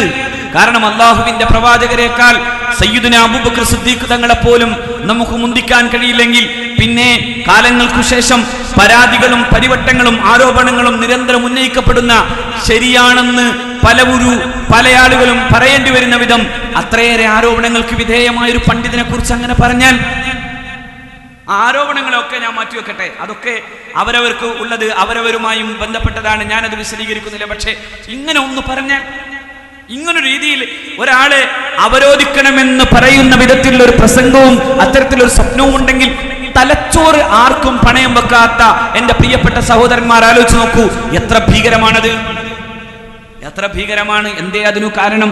ഇത് എന്നിട്ടും മനസ്സിലാവണമെങ്കിൽ ഒരൊറ്റ കാര്യം ഞാൻ പറഞ്ഞുള്ളൂ. കണ്ണിയത്ത് ഉസ്താദിന്റെ ദുആ വലിച്ചു പോയിട്ടുണ്ട്. അള്ളാഹു കാക്കട്ടെ, അള്ളാഹു കാക്കട്ടെ. മഹാനായ കണ്ണിയത്ത് അഹമ്മദ് മുസ്ലിയാർ ഉസ്താദുമാർ എന്ന് പറയുന്നതിനെ നമ്മൾ അങ്ങനെ തന്നെ കാണണ്ടേ? അതുകൊണ്ടല്ലേ മഹാനായ സയ്യിദുന ആദം നബി അലൈഹിസ്സലാത്തു വസ്സലാം പഠിപ്പിച്ചു കൊടുത്ത ശിഷ്യന്മാർ, മഹാരഥന്മാരായ മലക്കുകളോടുകൂടെ ഒരാളും ഉണ്ടായിരുന്നു. മലക്കുകളെ പഠിപ്പിച്ചു കൊടുത്തതിനു ശേഷം അല്ലാഹു റബ്ബുൽ ഇസ്സത്ത് മഹാരഥന്മാരായ മലക്കുകളോട് ആവശ്യപ്പെട്ടു, നിങ്ങൾ സുജൂദ് ചെയ്യണം, നിങ്ങൾ ആദമിന് സുജൂദ് ചെയ്യണമെന്ന് ആവശ്യപ്പെടുമ്പോ മലക്കുകൾ മുഴുവനും അല്ലാഹു റബ്ബുൽ ഇസ്സത്ത് പറയുന്നത് കേട്ടപ്പോ തന്നെ സുജൂദ് ചെയ്തു. അവരാരും മുഷാവറക്ക് വേറെ പോയില്ല. അടുത്ത ലിസ്റ്റ് ഉണ്ടാക്കി കൊണ്ടുവന്നിട്ട് ആലോചിക്കാമെന്ന് പറഞ്ഞില്ല. അവർ ഫസജദു എന്നാണ് അത് അങ്ങനെ തന്നെ കാണണം. ഫസജദു, അവരത് കേട്ട പാടെ സുജൂദ് ചെയ്തു. അവർ പിന്നെ വേറെ ആലോചിക്കാൻ പോയില്ല. പക്ഷെ വേറെ ആള് പറഞ്ഞു, അബാ വസ്തക്ബറ വകാന മിനൽ കാഫിരീൻ. അല്ലാഹു കാക്കട്ടെ. അബാ എന്ന് പറഞ്ഞാൽ സമരം ചെയ്തു എന്നാണ്, തടഞ്ഞു എന്നാണ്. ചില ആളുകളുടെ മുദ്രാവാക്യം പോലെ അതാണ്, സമരമാണ് ജീവിതം. അത് തുടങ്ങിയത് അവിടെ നിന്നാണ്. അബാ, സമരം ചെയ്തു, തടഞ്ഞു. വസ്തക്ബറ, അവൻ കിബറുകാട്ടി, വകാന മിനൽ കാഫിരീൻ, അവൻ മുഴുവൻ കുഴപ്പത്തിന്റെയും കൊടിയടയാളമായി മാറുന്നു, കാഫിരീങ്ങളുടെ കൂട്ടത്തിൽപ്പെടുന്നുവെന്ന് ഖുർആൻ പറയുന്നു. നിങ്ങൾ നോക്കൂ, മഹാരഥന്മാരായ മലക്കുകൾ അള്ളാഹുവിന്റെ പ്രവാചകനാവുന്ന സയ്യിദുനാ ആദം നബി അലൈഹിസ്സലാമിൽ നിന്ന് വിജ്ഞാനം നുകർന്നു. വിജ്ഞാനം നുകർന്നാൽ അവരോട് അല്ലാഹു റബ്ബുൽ ഇസ്സത്ത് കൽപ്പിച്ചു, ആ മഹാനായ പണ്ഡിതനോട് ബഹുമാനം കാണിക്കണം, വിനയം പ്രകടിപ്പിക്കണം. ആ വിനയം കാണിക്കാൻ വേണ്ടി തയ്യാറായ മഹത്തുക്കളായ മലായിക്കത്ത് അവർ അള്ളാഹുവിന്റെ കൽപ്പന വന്നപ്പോൾ അവർ വിനയം കാണിച്ചു. ആ വിനയമുള്ള മഹാന്മാരായ മലക്കുകളെ അല്ലാഹു റബ്ബുൽ ഇസ്സത്ത് പ്രത്യേകം പണിയേൽപ്പിച്ചത് ലോകത്ത് വരുന്ന എല്ലാ മുഅ്മിനീങ്ങളുടെയും സേവകരാകണമെന്നാണ്. മഹാനായ സയ്യിദുനാ ജിബ്രീൽ അലൈഹിസ്സലാം മുഅ്മിനീങ്ങളുടെ സേവകരാണ്. ലോകത്ത് വന്ന എല്ലാ മുഅ്മിനീങ്ങളുടെയും സേവകരാണ് മലക്കുകൾ. അപ്പൊ നോക്കൂ, നിങ്ങൾ പഠിച്ചാ പോരാ, വിജ്ഞാനം പഠിച്ചു, വിനയം ഉണ്ടാകണം. വിനയമുണ്ടായ മാത്രം പോരാ, സേവനവും ചെയ്യണം. വിജ്ഞാനം, വിനയം, സേവനം എന്ന മുദ്രാവാക്യം തന്നത് സമസ്ത കേരള സുന്നി വിദ്യാർത്ഥി ഫെഡറേഷനാണ്. തിരിച്ചു ചിലതുണ്ട്, വിജ്ഞാനം നേടും, പക്ഷേ സമരം തുടങ്ങും, പിന്നെ കിബറ് കാട്ടും, പിന്നെ കുഴപ്പത്തിന് മുഴുവൻ കാരണമാവും. അപ്പൊ മുത്താലിമായി എന്നതല്ല, മുത്താലിമായതുകൊണ്ട് കാര്യമില്ല. പഠിച്ചതും വലിയ ഉസ്താദിന്റെ അടുക്കലാണ് എന്നതുകൊണ്ടും കാര്യമില്ല. പഠിച്ചു, അതിനുശേഷം ആ ഉസ്താദിനോട് ആദരം കാണിക്കണം. കണ്ണിയത്ത് ഉസ്താദിനെയും ശംസുൽ ഉലമയെയും പറ്റില്ലെന്ന് പറഞ്ഞ് ഇറങ്ങിപ്പോകാൻ തീരുമാനിക്കുന്നവർക്ക് പിന്നെങ്ങനെ ഗുരുത്വം കിട്ടാം? എന്തിനാ ഇറങ്ങിപ്പോയത്? ഇന്ത്യയിലെ മുസ്ലിം സമൂഹം അവരുടെ ഇസ്ലാമികമായ ഐഡന്റിറ്റിയുടെ പ്രശ്നത്തിൽ മുഴുക്കെ നിൽക്കുന്ന സമയത്താണ്, സമുദായം ഒന്നാകണമെന്ന ആശയത്തിന്റെ മുമ്പിലാണ് മഹാനായ ശംസുൽ ഉലമയും കണ്ണിയത്ത് ഉസ്താദും സമസ്തയുടെ അഭിവന്ദരായ ഉലമാവും ഉള്ളത്. ആ കാലത്ത് ഇസ്ലാമിക ശരീഅത്ത് ചോദ്യം ചെയ്യപ്പെട്ടു. ഇന്നും ഇസ്ലാമിക ശരീഅത്തിനു നേരെയുള്ള ചോദ്യങ്ങൾ വരുന്നു. 985-ലാണ് ഇന്ത്യയിൽ ആദ്യമായി ഇസ്ലാമിക ശരീഅത്തിന് നേരെയുള്ള വെടിപൊട്ടുന്നത്. അള്ളാഹുവിന്റെ പരിശുദ്ധ ദീനിനനുസൃതമായി ജീവിക്കാനുള്ള 937-ൽ ഇന്ത്യയിലെ മുസ്ലിങ്ങൾക്ക് ലഭ്യമായിട്ടുള്ള വലിയൊരു സ്വാതന്ത്ര്യമായിരുന്നു മുസ്ലിം ശരീഅത്ത് ആക്ട്. അത് ലഭ്യമായതുപോലും എങ്ങനെയാണ്? അതിനു മുമ്പും ഉണ്ടായിരുന്നു. ബ്രിട്ടീഷുകാരുടെ കാലത്ത് മുസ്ലിങ്ങൾക്ക് ചില സ്വാതന്ത്ര്യങ്ങൾ ഉണ്ടായിരുന്നു. പക്ഷേ 937 അത് കൃത്യമായി. 937-ൽ പഞ്ചാബ് സ്വദേശിനിയായ ഒരു സഹോദരി അവരുടെ സഹോദരന്റെ കയ്യിൽ നിന്ന് അവരുടെ പിതാവിന്റെ അനന്തരാവകാശ സ്വത്ത് എനിക്ക് കൂടി ഓഹരി കിട്ടണമെന്ന് പറഞ്ഞിട്ട് ബ്രിട്ടീഷ് പ്രീവി കൗൺസിലിൽ കേസ് കൊടുത്തു. പക്ഷേ ബ്രിട്ടീഷ് പ്രീവി കൗൺസിലിൽ വിധി എഴുതിയത് ഇങ്ങനെയാണ്: പഞ്ചാബ് ഭാഗത്തെ സാമ്പ്രദായിക നിയമപ്രകാരം ഈ പെൺകുട്ടിക്ക് പിതാവിന്റെ സ്വത്തിൽ നിന്ന് അവകാശമില്ലെന്ന് പറഞ്ഞു. മുസ്ലിം പെൺകുട്ടിക്ക് അവകാശമില്ലെന്ന് പറഞ്ഞപ്പോൾ അവൾ അത് മുസ്ലിം പണ്ഡിതന്മാരുടെ മുമ്പിൽ ചെന്നു കൊടുത്തു. മുസ്ലിം പണ്ഡിതന്മാർ, ആ കാലഘട്ടത്തിലെ ഇന്ത്യയിലെ സ്വാതന്ത്ര്യ സമര പോരാളികൾ കൂടിയായ മുസ്ലിം പണ്ഡിതന്മാർ പറഞ്ഞു, ഇന്ത്യയിൽ മുസ്ലിങ്ങൾക്ക് ഇസ്ലാമിക ശരീഅത്ത് അനുസരിച്ച് ജീവിക്കണം. അന്ന് ബ്രിട്ടീഷുകാരൻ 937-ൽ ഇസ്ലാമിക് ശരീഅത്ത് ആപ്ലിക്കേഷൻ ആക്ട് 1937 എന്ന പേരിൽ ഒരു നിയമം കൊണ്ടുവന്നു. ആ നിയമമൊക്കെ പലവരും ചർച്ച ചെയ്യപ്പെട്ടതാണെങ്കിലും ഞാൻ പറയാം, ആ നിയമത്തിന്റെ വലിയൊരു പ്രത്യേകത എന്താ അറിയോ? ഇസ്ലാമിക ശരീഅത്ത് മുഴുക്ക നടപ്പിലാക്കണമെന്നൊന്നും ആ നിയമം പറയണില്ല. നമുക്കാർക്കും ആ വാദവും ഇല്ല. ഇസ്ലാമിക ശരീഅത്ത്, ചില ആളുകൾ പറയാറുണ്ടല്ലോ, ഇസ്ലാമിക ശരീഅത്തിലെ ശിക്ഷാ നിയമങ്ങളൊക്കെ ഇസ്ലാമിക ശരീഅത്തിലുണ്ടല്ലോ, അതെന്തേ നടപ്പിലാക്കാത്തത്? നടപ്പിലാക്കേണ്ട ആവശ്യം ഇന്ത്യയിൽ ജീവിക്കുന്ന മുസ്ലിമിനില്ല. ഇന്ത്യയിൽ ജീവിക്കുന്ന മുസ്ലിമിന് എന്തുകൊണ്ട്? ഇസ്ലാമിക ശരീഅത്ത് 4 ഭാഗമാണ്. ഒന്ന് ഇബാദത്താണ്. ഇബാദത്തുകൾ അതിന്റെ സ്വകാര്യതയിൽ ചെയ്യേണ്ടതാണ്. ആ സ്വകാര്യതയുമായി ഗവൺമെന്റിന് ഒരു ബന്ധമില്ല, അതുകൊണ്ട് നമുക്ക് അവിടെ നിയമത്തിന്റെ പ്രശ്നം വരുന്നില്ല. രണ്ടാമത്തേത് മുനാക്കഹാത്താണ്, അതായത് ദാമ്പത്യ ജീവിതവുമായി ബന്ധപ്പെട്ട് നിൽക്കുന്നതാണ്. ഒരാൾ മറ്റൊരാളുമായി ബന്ധപ്പെട്ട് നിൽക്കുന്നതാണ്, ഒരു ഉടമ്പടി കരാറാണ് എന്നതുകൊണ്ട് ആ ഉടമ്പടി കരാർ രണ്ടാലൊന്നേ ആയേ പറ്റൂ. ഒന്നുകിൽ അത് ഇന്ത്യയുടെ അല്ലെങ്കിൽ ജീവിക്കുന്ന നാട്ടിന്റെ ഗവൺമെന്റിന്റെ നിയമമായി നിൽക്കുന്ന ഒരു കോൺട്രാക്ട് ഉണ്ടാകണം, അല്ലെങ്കിലോ ഇസ്ലാമിക ശരീഅത്തിന്റെ നിയമം ഉണ്ടാകണം. ഏതു നിയമമാണ് വേണ്ടത്? ഇസ്ലാമിക ശരീഅത്ത് അനുസരിച്ചാണെങ്കിൽ ശരീഅത്ത് പറയുന്ന ഒരു നിയമം, ഒരു ഉടമ്പടിയുണ്ട്, ഒരു കോൺട്രാക്ട്. അല്ലാഹു പറയുന്നു വഅഖദ്ന മിൻകും മീസാഖൻ ഗലീദ, കടുത്തതും ശക്തവുമായിട്ടുള്ള ഒരു കരാറാണ് ആ പെണ്ണുങ്ങൾ നിങ്ങളുടെ കയ്യിൽ നിന്ന് വാങ്ങിയിട്ടുള്ളത് എന്ന് അല്ലാഹു റബ്ബുൽ ഇസ്സത്ത്. അവിടെ മുസ്ലിങ്ങളെ സംബന്ധിച്ചിടത്തോളം 2 ഓപ്ഷൻ ഉണ്ട്. ഒന്നുകിൽ ഇസ്ലാമിക ശരീഅത്ത് പറയുന്ന പ്രകാരമുള്ള കൃത്യമായ സീഗകളുടെ അടിസ്ഥാനത്തിൽ ഒരു കോൺട്രാക്റ്റിന്, ഒരു കരാറിന്, ഒരു സാക്ഷ്യപത്രത്തിന്, ഒരു അഖ്ദിന് അവർ തയ്യാറാകണം. അങ്ങനെ ഒരു ദാമ്പത്യം തുടങ്ങണം. ഇല്ലെങ്കിലോ ഇന്ത്യ മഹാരാജ്യത്ത് ഒരു സ്പെഷ്യൽ മാരേജ് ആക്ട് ഉണ്ട്, ആ ആക്ട് പ്രകാരം രജിസ്റ്റർ ചെയ്യണം. ഏതാ വേണ്ടത്? മുസ്ലിങ്ങൾക്ക് വേണ്ടത് ഇസ്ലാമിക ശരീഅത്ത് അനുസരിച്ചുള്ള ജീവിതമാണ്. കാരണം സ്പെഷ്യൽ മാരേജ് ആക്ട് പ്രകാരം വിവാഹം ചെയ്യുകയും ശരീഅത്ത് അനുസരിച്ചുള്ള നിക്കാഹ് നടക്കാതെ പോവുകയും ചെയ്താൽ ഇലാ യൗമുൽ ഖിയാമ അവർ രണ്ടുപേരും തമ്മിലുള്ള ബന്ധമെന്ന് പറയുന്നത് ഇസ്ലാമികമാകുന്നില്ല. അതുകൊണ്ട് മുസ്ലിങ്ങൾ പറഞ്ഞു, ഞങ്ങൾക്ക് വേണ്ടത് ഞങ്ങളുടെ ശരീഅത്ത് അനുസരിച്ചുള്ള ഉടമ്പടി കരാർ വേണം. ഞങ്ങൾക്ക് വേണ്ടത് ഞങ്ങളുടെ പിതാവിന്റെ സ്വത്തിന്റെ അല്ലെങ്കിൽ മരിച്ചുപോയ ഒരാളുടെ ബന്ധുവായി അങ്ങനെ അനന്തരാവകാശം കിട്ടേണ്ടതാണെങ്കിൽ അവിടെ ഇസ്ലാമിക ശരീഅത്തനുസരിച്ച് വേണം. ഞങ്ങളുടെ പള്ളിയും ഞങ്ങളുടെ ഇസ്ലാമികമായിട്ടുള്ള കാര്യാലയങ്ങളും സംരക്ഷിതമാകാനുള്ള വഖഫ്, ആ വഖഫ് ഇസ്ലാമികമാകണം. വസിയത്ത് ഇസ്ലാമികമാകണം. വളരെ കുറഞ്ഞ ചില കാര്യങ്ങളിൽ മാത്രം നിലനിൽക്കുന്നതാണ് ഈ വിഷയം. മറിച്ച് എല്ലാ വിഷയങ്ങളിലേക്കും ഇത് കൊണ്ടുപോകേണ്ട ഒരു കാര്യവും വന്നിട്ടില്ല. നോക്കൂ, നിങ്ങൾ നമ്മുടെ നാട്ടിൽ ഒരാൾ കള്ളു കുടിച്ചു നോക്കാം. കള്ളു കുടിച്ചതിന്റെ പേരിൽ ഹദ്ദടിക്കാൻ വേണ്ടി ആരും നമ്മളെ ഏൽപ്പിച്ചിട്ടില്ല. നമ്മുടെ നാട്ടിൽ ഒരാൾ പറയാണ് 3 വക്കത്തേ ഉള്ളൂന്ന്, അതിന്റെ പേരിൽ ഏതെങ്കിലും കുന്നിൽ കൊണ്ടുപോയി തീർത്തു കളഞ്ഞിട്ട് പിന്നെ അതിന്റെ പേരിൽ JCB എന്ന് കേൾക്കുമ്പോൾ പേടിക്കേണ്ട ഒരു ഗതികേടും ഒരു കാലത്തും മുസ്ലിങ്ങൾക്ക് വരാനും പോണില്ല. എന്താ കാര്യം? അതതിന്റെ ഫിഖ് അതാണ്. 3 വക്കത്തുള്ളൂ എന്ന് ഒരാൾ പറഞ്ഞ അയാളെ കൊല്ലാൻ നമ്മളെ ഏൽപ്പിച്ചിട്ടില്ല. പിന്നെ ആരെ ഏൽപ്പിച്ചത്? അങ്ങനെ ഏൽപ്പിക്കപ്പെട്ട ഒരു ഗവൺമെന്റ് ഇസ്ലാമികമായി ഇസ്ലാമിക റിപ്പബ്ലിക് എന്ന നിലയിൽ ഉണ്ടെങ്കിൽ മാത്രം അവിടെ നടപ്പിലാക്കേണ്ട ഒരു കാര്യം സ്വന്തം വ്യക്തിയോ സമൂഹമോ നടപ്പിലാക്കാൻ പാടില്ല. എന്താ കാര്യം? അത് ശരീഅത്തിന്റെ അടിസ്ഥാന പ്രമാണങ്ങളുമായി ബന്ധപ്പെട്ടതല്ല, അത് ഇസ്ലാമിന്റെ സുന്നത്ത് ജമാഅത്തിന്റെ പാരമ്പര്യമല്ല. അതുകൊണ്ടാണ് ഇവരൊക്കെ തീവ്രവാദികളായപ്പോൾ സമസ്ത തീവ്രവാദിയാകാതെ പോയത്. എന്താ കാര്യം? ഇവരൊക്കെ തീവ്രവാദികളാണ്. ഈ പറയപ്പെട്ട എല്ലാ സാധനവും തീവ്രവാദികളാണ്.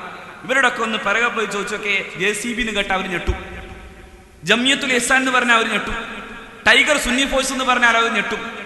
സമസ്തയുടെ നേരെ ഏടെങ്കിലും പറഞ്ഞു നിന്നിട്ട് ഇങ്ങനെ ചോദിച്ചോക്കെ അവർക്ക് ആർക്കും ഒരു പേടിയില്ല. കാരണം എന്താ?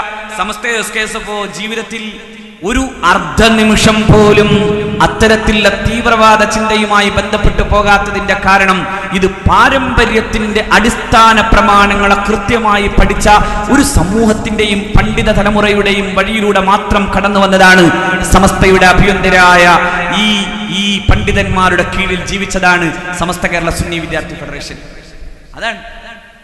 അപ്പൊ ഞാൻ പറയുന്നത് ശരീഅത്തനുസരിച്ചുള്ള അത്തരത്തിലൊരു ജീവിതത്തിൽ 937 മുതൽ ഇന്ത്യ മഹാരാജ്യത്ത് മുസ്ലിങ്ങൾക്ക് ആ അവകാശം നിലനിൽക്കുന്നു. രാജ്യം ഭരണഘടനാപരമായി ഒരു പരമാധികാര രാഷ്ട്രമായി പ്രഖ്യാപിക്കപ്പെടുമ്പോൾ ഭരണഘടന തന്നെ കൃത്യമായി പറഞ്ഞു, ഇന്ത്യയിലെ എല്ലാ വിഭാഗം ജനങ്ങൾക്കും അവരുടെ മതവിശ്വാസ ആചാര അനുഷ്ഠാന സ്വാതന്ത്ര്യമുണ്ട്. All persons are equally entitled to freedom of conscience and the right freely to practice, profess and propagate religion. ഇന്ത്യയിൽ ജീവിക്കുന്ന ആർക്കും അവന്റെ മതവിശ്വാസത്തെ ആചരിക്കാൻ, അനുഷ്ഠിക്കാൻ, അത് പറയാൻ, പ്രഘോഷണം ചെയ്യാൻ, പ്രബോധനം ചെയ്യാൻ അതിനുള്ള സ്വാതന്ത്ര്യം India മഹാരാജ്യത്തുണ്ട്.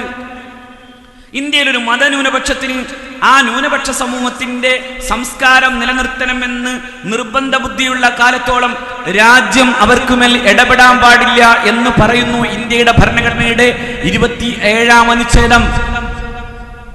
If there is any minority culture which wants to preserve its culture, script and language, the state shall not impose upon it any culture which may be local or otherwise. ഇന്ത്യയിൽ ജീവിക്കുന്ന ഒരു ന്യൂനപക്ഷ സമൂഹത്തിന്റെ സംസ്കാരം അവർ നിലനിർത്തുന്നിടത്തോളം കാലം രാജ്യം മറ്റൊന്നും അടിച്ചേൽപ്പിക്കാൻ പാടില്ല. അതുകൊണ്ടാണ് നമ്മൾ പറയുന്നത് കോമൺ സിവിൽ കോഡ് ഒന്നും വരാൻ പോണ സംഭവമല്ല. പക്ഷേ രാജ്യത്ത് 985 കോടതി അതിൽ ഇടപെട്ടു. കോടതി അതിനു മുമ്പ് ഇടപെട്ടിട്ടില്ല. കോടതി ഇത്തരം കേസ് വരുമ്പോഴൊക്കെ പറഞ്ഞത് എന്താണെന്നറിയോ? കോടതിയുടെ ചില പരാമർശങ്ങൾ ഇങ്ങനെയാണ്: it would be wrong for the court to put their own construction on Quran. പരിശുദ്ധ ഖുർആന്റെ കാര്യത്തിൽ സ്വന്തം തീരുമാനം പറയാൻ കോടതിക്ക് പറ്റില്ല. അത് കോടതിക്ക് തെറ്റായ നടപടിയാണ്.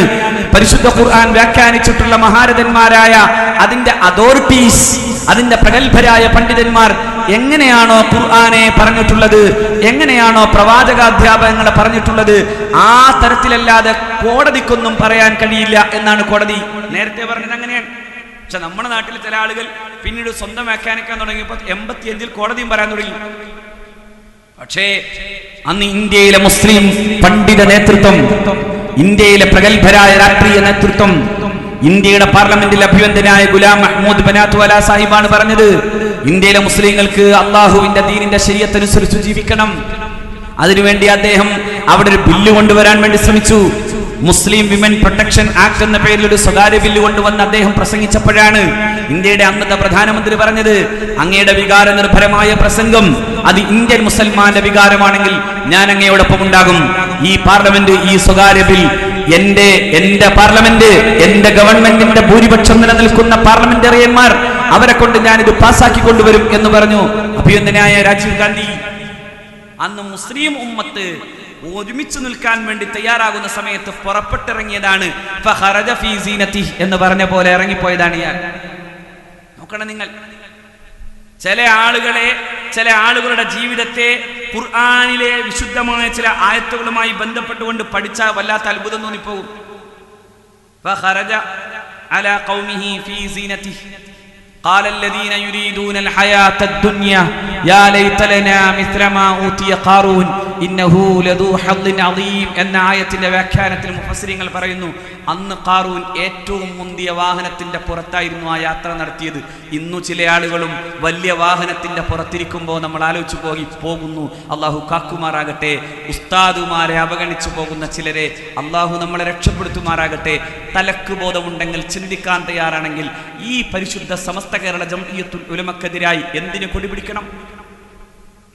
ഇന്ത്യയുടെ സുപ്രീം കോർട്ടും അവസാനം ഈ കേസ് വാദിച്ചു തന്ന് ഇന്ത്യയുടെ സുപ്രീം കോർട്ടിന്റെ മുമ്പിലെത്തിയപ്പോ സുപ്രീം കോർട്ട് അവസാനം പറഞ്ഞു, കോഴിക്കോട്ടെ രജിസ്ട്രാർ സ്വീകരിച്ചിട്ടുള്ള ഫയൽ EK അബൂബക്കർ മുസ്ലിയാരുടേതാണ്. നബ്ബറല്ലാഹു മർഖദ, മഹാനായ ശൈഖുന കൊടുത്ത ആ ഫയൽ സ്വീകൃതമായിട്ടുണ്ടെന്ന് തന്നെയാണ് ബോധ്യം. അതുകൊണ്ട് ഇപ്പോ ഇവിടെ തന്നിട്ടുള്ള ഈ പെറ്റീഷൻ ഫയൽ ഞങ്ങൾ ഡിസ്മിസ് ചെയ്യുന്നു, ഇതിനൊരു മെറിറ്റ് കൽപ്പിക്കാനില്ല എന്ന് പറഞ്ഞ് ഇന്ത്യയുടെ പരമോന്നത നീതിപീഠം തള്ളിക്കളഞ്ഞതാണ് AP അബൂബക്കർ മുസ്ലിയാർ കൊടുത്ത പെറ്റീഷൻ. 2007 AP അബൂബക്കർ മുസ്ലിയാരെ ആ പെറ്റീഷനെ തള്ളിയിട്ട് പറഞ്ഞു, ഞങ്ങൾ ഇതിനെ ഡിസ്മിസ് ചെയ്യുന്നു എന്ന് മാത്രമല്ല, ഞങ്ങൾ ഇതിലൊരു മെറിറ്റ് കാണുന്നില്ല. ഈ അഭിപ്രായത്തിനും ഈ പരാതിക്കും ഒരു മെറിറ്റ് കാണാനില്ല. കാരണം അത് കൃത്യമായി മഹാനായ ശംസുൽ ഉലമ EK അബൂബക്കർ മുസ്ലിയാർ, മഹാനായ ശൈഖുന കൊടുത്തിട്ടുള്ള ലിസ്റ്റ്, ആ രീതിയിൽ അംഗീകരിച്ചിട്ടുള്ള അന്നത്തെ രജിസ്ട്രാറുടെ നടപടിയെ ഇവരെ ചോദ്യം ചെയ്ത് നേരെ കോടതിയുടെ മുമ്പിൽ സുപ്രീം കോടതിയിൽ ചെല്ലുമ്പോഴാണ് കോടതി അതെടുത്ത് എറിഞ്ഞ പോലെ പറഞ്ഞത്, ഇത് ഡിസ്മിസ് ചെയ്യുന്നു, ഇനി പരാതിയുമായി ഇവിടെ വന്നേക്കരുത്. അപ്പോ സമസ്തയെ പരമോന്നത നീതിപീഠം അനുസരിച്ചു, അതിനെ അംഗീകരിച്ചു. ലോകമാകെ സമസ്ത കേരള ജംഇയ്യത്തുൽ ഉലമ അംഗീകരിക്കുന്നു. കേരളത്തിലെ മുസ്ലിം ഉമ്മത്തിന്റെയും ഒറ്റ സംഘടനയുള്ളൂ, അത് സമസ്തയാണ്. പിന്നെ ചിലരുണ്ട് നമ്മുടെ നാട്ടിൽ എവിടെ നോക്കിയാലും അവരെ കാണാനില്ല. പക്ഷെ ആ സഹോദരന്മാർ ഒരു ചെറിയ മസല പ്രശ്നത്തിന്റെ പേരിൽ മഹാനായ സദഖത്തുൽ മുസ്ലിയാർ നബ്ബറല്ലാഹു മർഖദ ഒന്ന് മാറി നിന്നപ്പോൾ അദ്ദേഹത്തിന്റെ കൂടെ നടന്ന ചില ചെറുപ്പക്കാർ പിന്നീട് വലിയൊരു സംഘടന ഉണ്ടാക്കി. പേര് കേട്ടാൽ ആന പോലെ തോന്നുമെങ്കിലും സംഗതി ആനയല്ല. അങ്ങനെ പോയി കുഴിയാനയോടെ പോലും വലിപ്പമില്ല, അങ്ങനത്തെ ഒരു സംഘടന. എന്നിട്ട് അവർ പറയുന്നു, സർക്കുലർ ഇറക്കല്ലേ നിങ്ങൾ? സർക്കുലർ ഇറക്കും. എന്താ സർക്കുലർ ഇറക്കാതെ? ഞാൻ ചോദിക്കട്ടെ, നമ്മുടെ നാട്ടിലെ ഈ ഭാഗത്ത് ഒരു ചെറിയ തുണിക്കട ഒരാൾ തുടങ്ങി. ആ ചെറിയ തുണിക്കടക്ക് അയാൾ എന്ത് ചെയ്യാന്ന് വെച്ചാൽ, ആ തുണിക്കടക്ക് പിന്നെ ഇന്ന ഡിപ്പാർട്ട്മെന്റ്, പർച്ചേസ് ഡിപ്പാർട്ട്മെന്റ്, ഇത് മാനേജീരിയൽ ഡിപ്പാർട്ട്മെന്റ്, ഇത് പിന്നെ PRO എന്നൊക്കെ പറഞ്ഞ് ആരെങ്കിലും ചെയ്യോ? കാരണം അത് തുണിക്കട ഒരു ചെറിയ കടയാണ്. പക്ഷെ യൂസഫ് അലി സാഹിബിനോട് ചോദിക്കാണ് ആ തുണിക്കടക്കാരൻ, നിങ്ങൾ എന്തിനാണ് പിന്നെ പർച്ചേസ് ഡിപ്പാർട്ട്മെന്റ് തുടങ്ങി വലിയ കെട്ടിടം പണിതത്? നിങ്ങൾ എന്തിനാണ് പിന്നെ മാനേജർമാർക്ക് ഇരിക്കാൻ വലിയ കസേര കൊടുത്തത്? നിങ്ങൾ എന്തിനാണ് അതിന് പ്രത്യേക നിയമമുണ്ടാക്കിയത്? നിങ്ങൾ എന്തിനാണ് ഇങ്ങനെ കൃത്യമായൊരു വ്യവസ്ഥാപിത സംവിധാനത്തിലൂടെ പോണത്? ഞാനും തുണിക്കടയാണ് നടത്തുന്നത്, നിങ്ങളും തുണിക്കടയാണ് നടത്തുന്നത് ചോദിച്ചാൽ എങ്ങനെയാ അതിനർത്ഥം വെക്കുക? ഈ തുണിക്കട ഒരു പെട്ടിക്കടയാണ്. മറ്റേതോ അത് വിപുലമായ അർത്ഥത്തിലുള്ളതാണ്. ലോകമാകെ പരന്നു നിൽക്കുന്ന യൂസുഫ് അലി സാഹിബിന്റെ ലുലുവിനെ നോക്കിയിട്ട് അവിടെ എന്തൊക്കെയുണ്ട്. ഞാൻ കഴിഞ്ഞ തവണ അബുദാബിയിൽ ചെന്നപ്പോ അവരുടെ പർച്ചേസ് ഡിപ്പാർട്ട്മെന്റിന്റെ സുഹൃത്തു അതിന്റെ തലപ്പത്തിരിക്കുന്ന സുഹൃത്തിനെ കാണാൻ ചെന്നു. എന്തൊരു വല്ലാത്തൊരു സംവിധാനമാണിത്. അബുദാബി ഗവൺമെന്റിനെ പോലും വെല്ലുവിളിക്കുന്ന തരത്തിലുള്ള വലിയ വിശാലമായ അർത്ഥത്തിലുള്ള സംവിധാനങ്ങൾ അവിടെ ഉണ്ട്. അവിടെ ഓഫീസർമാരുണ്ട്, അതിന് നിയമമുണ്ട്, അതിന് കൃത്യമായ വ്യവസ്ഥയുണ്ട്, അതിന് റൂളിങ്സ് ഉണ്ട്, അതിന് റൂൾസ് ആൻഡ് റെഗുലേഷൻസ് ഉണ്ട്. ആ റൂൾസ് ആൻഡ് റെഗുലേഷൻ നമ്മുടെ നാട്ടിലെ പെട്ടിക്കടക്ക് ഉണ്ടാകണം എന്ന് പറഞ്ഞാലോ, ആ പെട്ടിക്കട പോലെ ജീവിതത്തിൽ മറ്റൊന്നും ഉണ്ടാക്കാൻ പോയിട്ട് അങ്ങനെ ഒന്ന് തീരുമാനിക്കാൻ പോലും തോക്കത്തില്ലാത്ത ടീം ചെന്നിട്ട് പറയാണ് ഈ റെഗുലേഷൻസും റൂൾസും എന്തിനാണ്? സമസ്തക്ക് റെഗുലേഷൻസ് റൂൾസ് ഉണ്ടാകും. സമസ്ത ഒരു സർക്കുലർ പറയും. എന്താ കാര്യം? അത് വിപുലാകാരിയായി നിൽക്കുന്നൊരു മഹാസംഘടനയാണ്.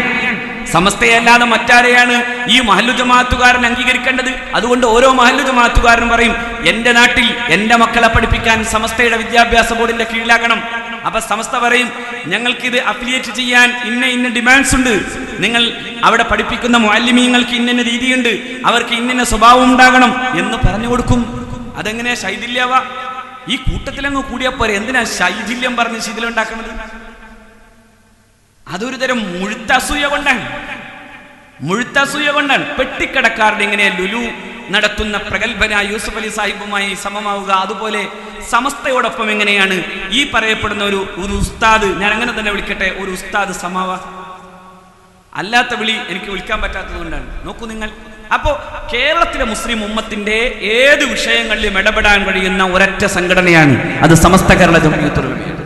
മറ്റുള്ള സംഘടനകൾ ഇപ്പോ മുജാഹിദ് പ്രസ്ഥാനത്തെ സംബന്ധിച്ചിടത്തോളം എപ്പോഴെന്തെങ്കിലും പറയാൻ പറ്റുമോ? പീസ് എന്ന് പറഞ്ഞ് പേടിപ്പിക്കപ്പെട്ടപ്പോഴാണ് ഒറ്റ കൂട്ടാവ് കൂടായി. രണ്ടു സംഘടനയോട് ഒരുമിച്ച് കൂടി. പക്ഷെ എന്തുണ്ടായത്? രണ്ടു സംഘടനയും ഒരു ലേഖനത്തിൽ ഇപ്പൊ തല്ലിപ്പിരിയാൻ പോകുന്നു. തല്ലിപ്പിരിയും. എന്താ കാര്യം? തല്ലിപ്പിരിയല്ലാതെ അവർക്ക് ആശയപരമായി യോജിക്കാൻ സാധ്യമല്ല. ഇതുപോലെ മാണിക്കെ പണ്ട് അങ്ങനെ ഒരു സിദ്ധാന്തം ഉണ്ടായിരുന്നു. അതായത് വളരും തോറും പിളരും, പിളരും തോറും വളരും. അത് ഏറ്റവും പ്രായോഗിക അടിസ്ഥാനത്തിൽ നടത്തിയ കേരളത്തിലൊരു സംഘടന മുജാഹിദ് പ്രസ്ഥാനാണ്. എത്ര സംഘടനയാണെന്ന് ആരോടാ ചോദിക്കേണ്ടത്? പണ്ട് ജിന്നില്ല എന്ന് പറഞ്ഞ് നടന്നിരുന്നവർ, ജിന്നിന്റെ പേരിലാണ് ഈ തർക്കം മുഴുവൻ തുടങ്ങിയത്. പിന്നെ അതിങ്ങനെ വളരെ വിശാലമായി. ജിന്നില്ല എന്ന് പറഞ്ഞ് നടന്നിരുന്നവർ എങ്ങനെയൊക്കെ വ്യാഖ്യാനിച്ചെന്നോ ജിന്നിനെ.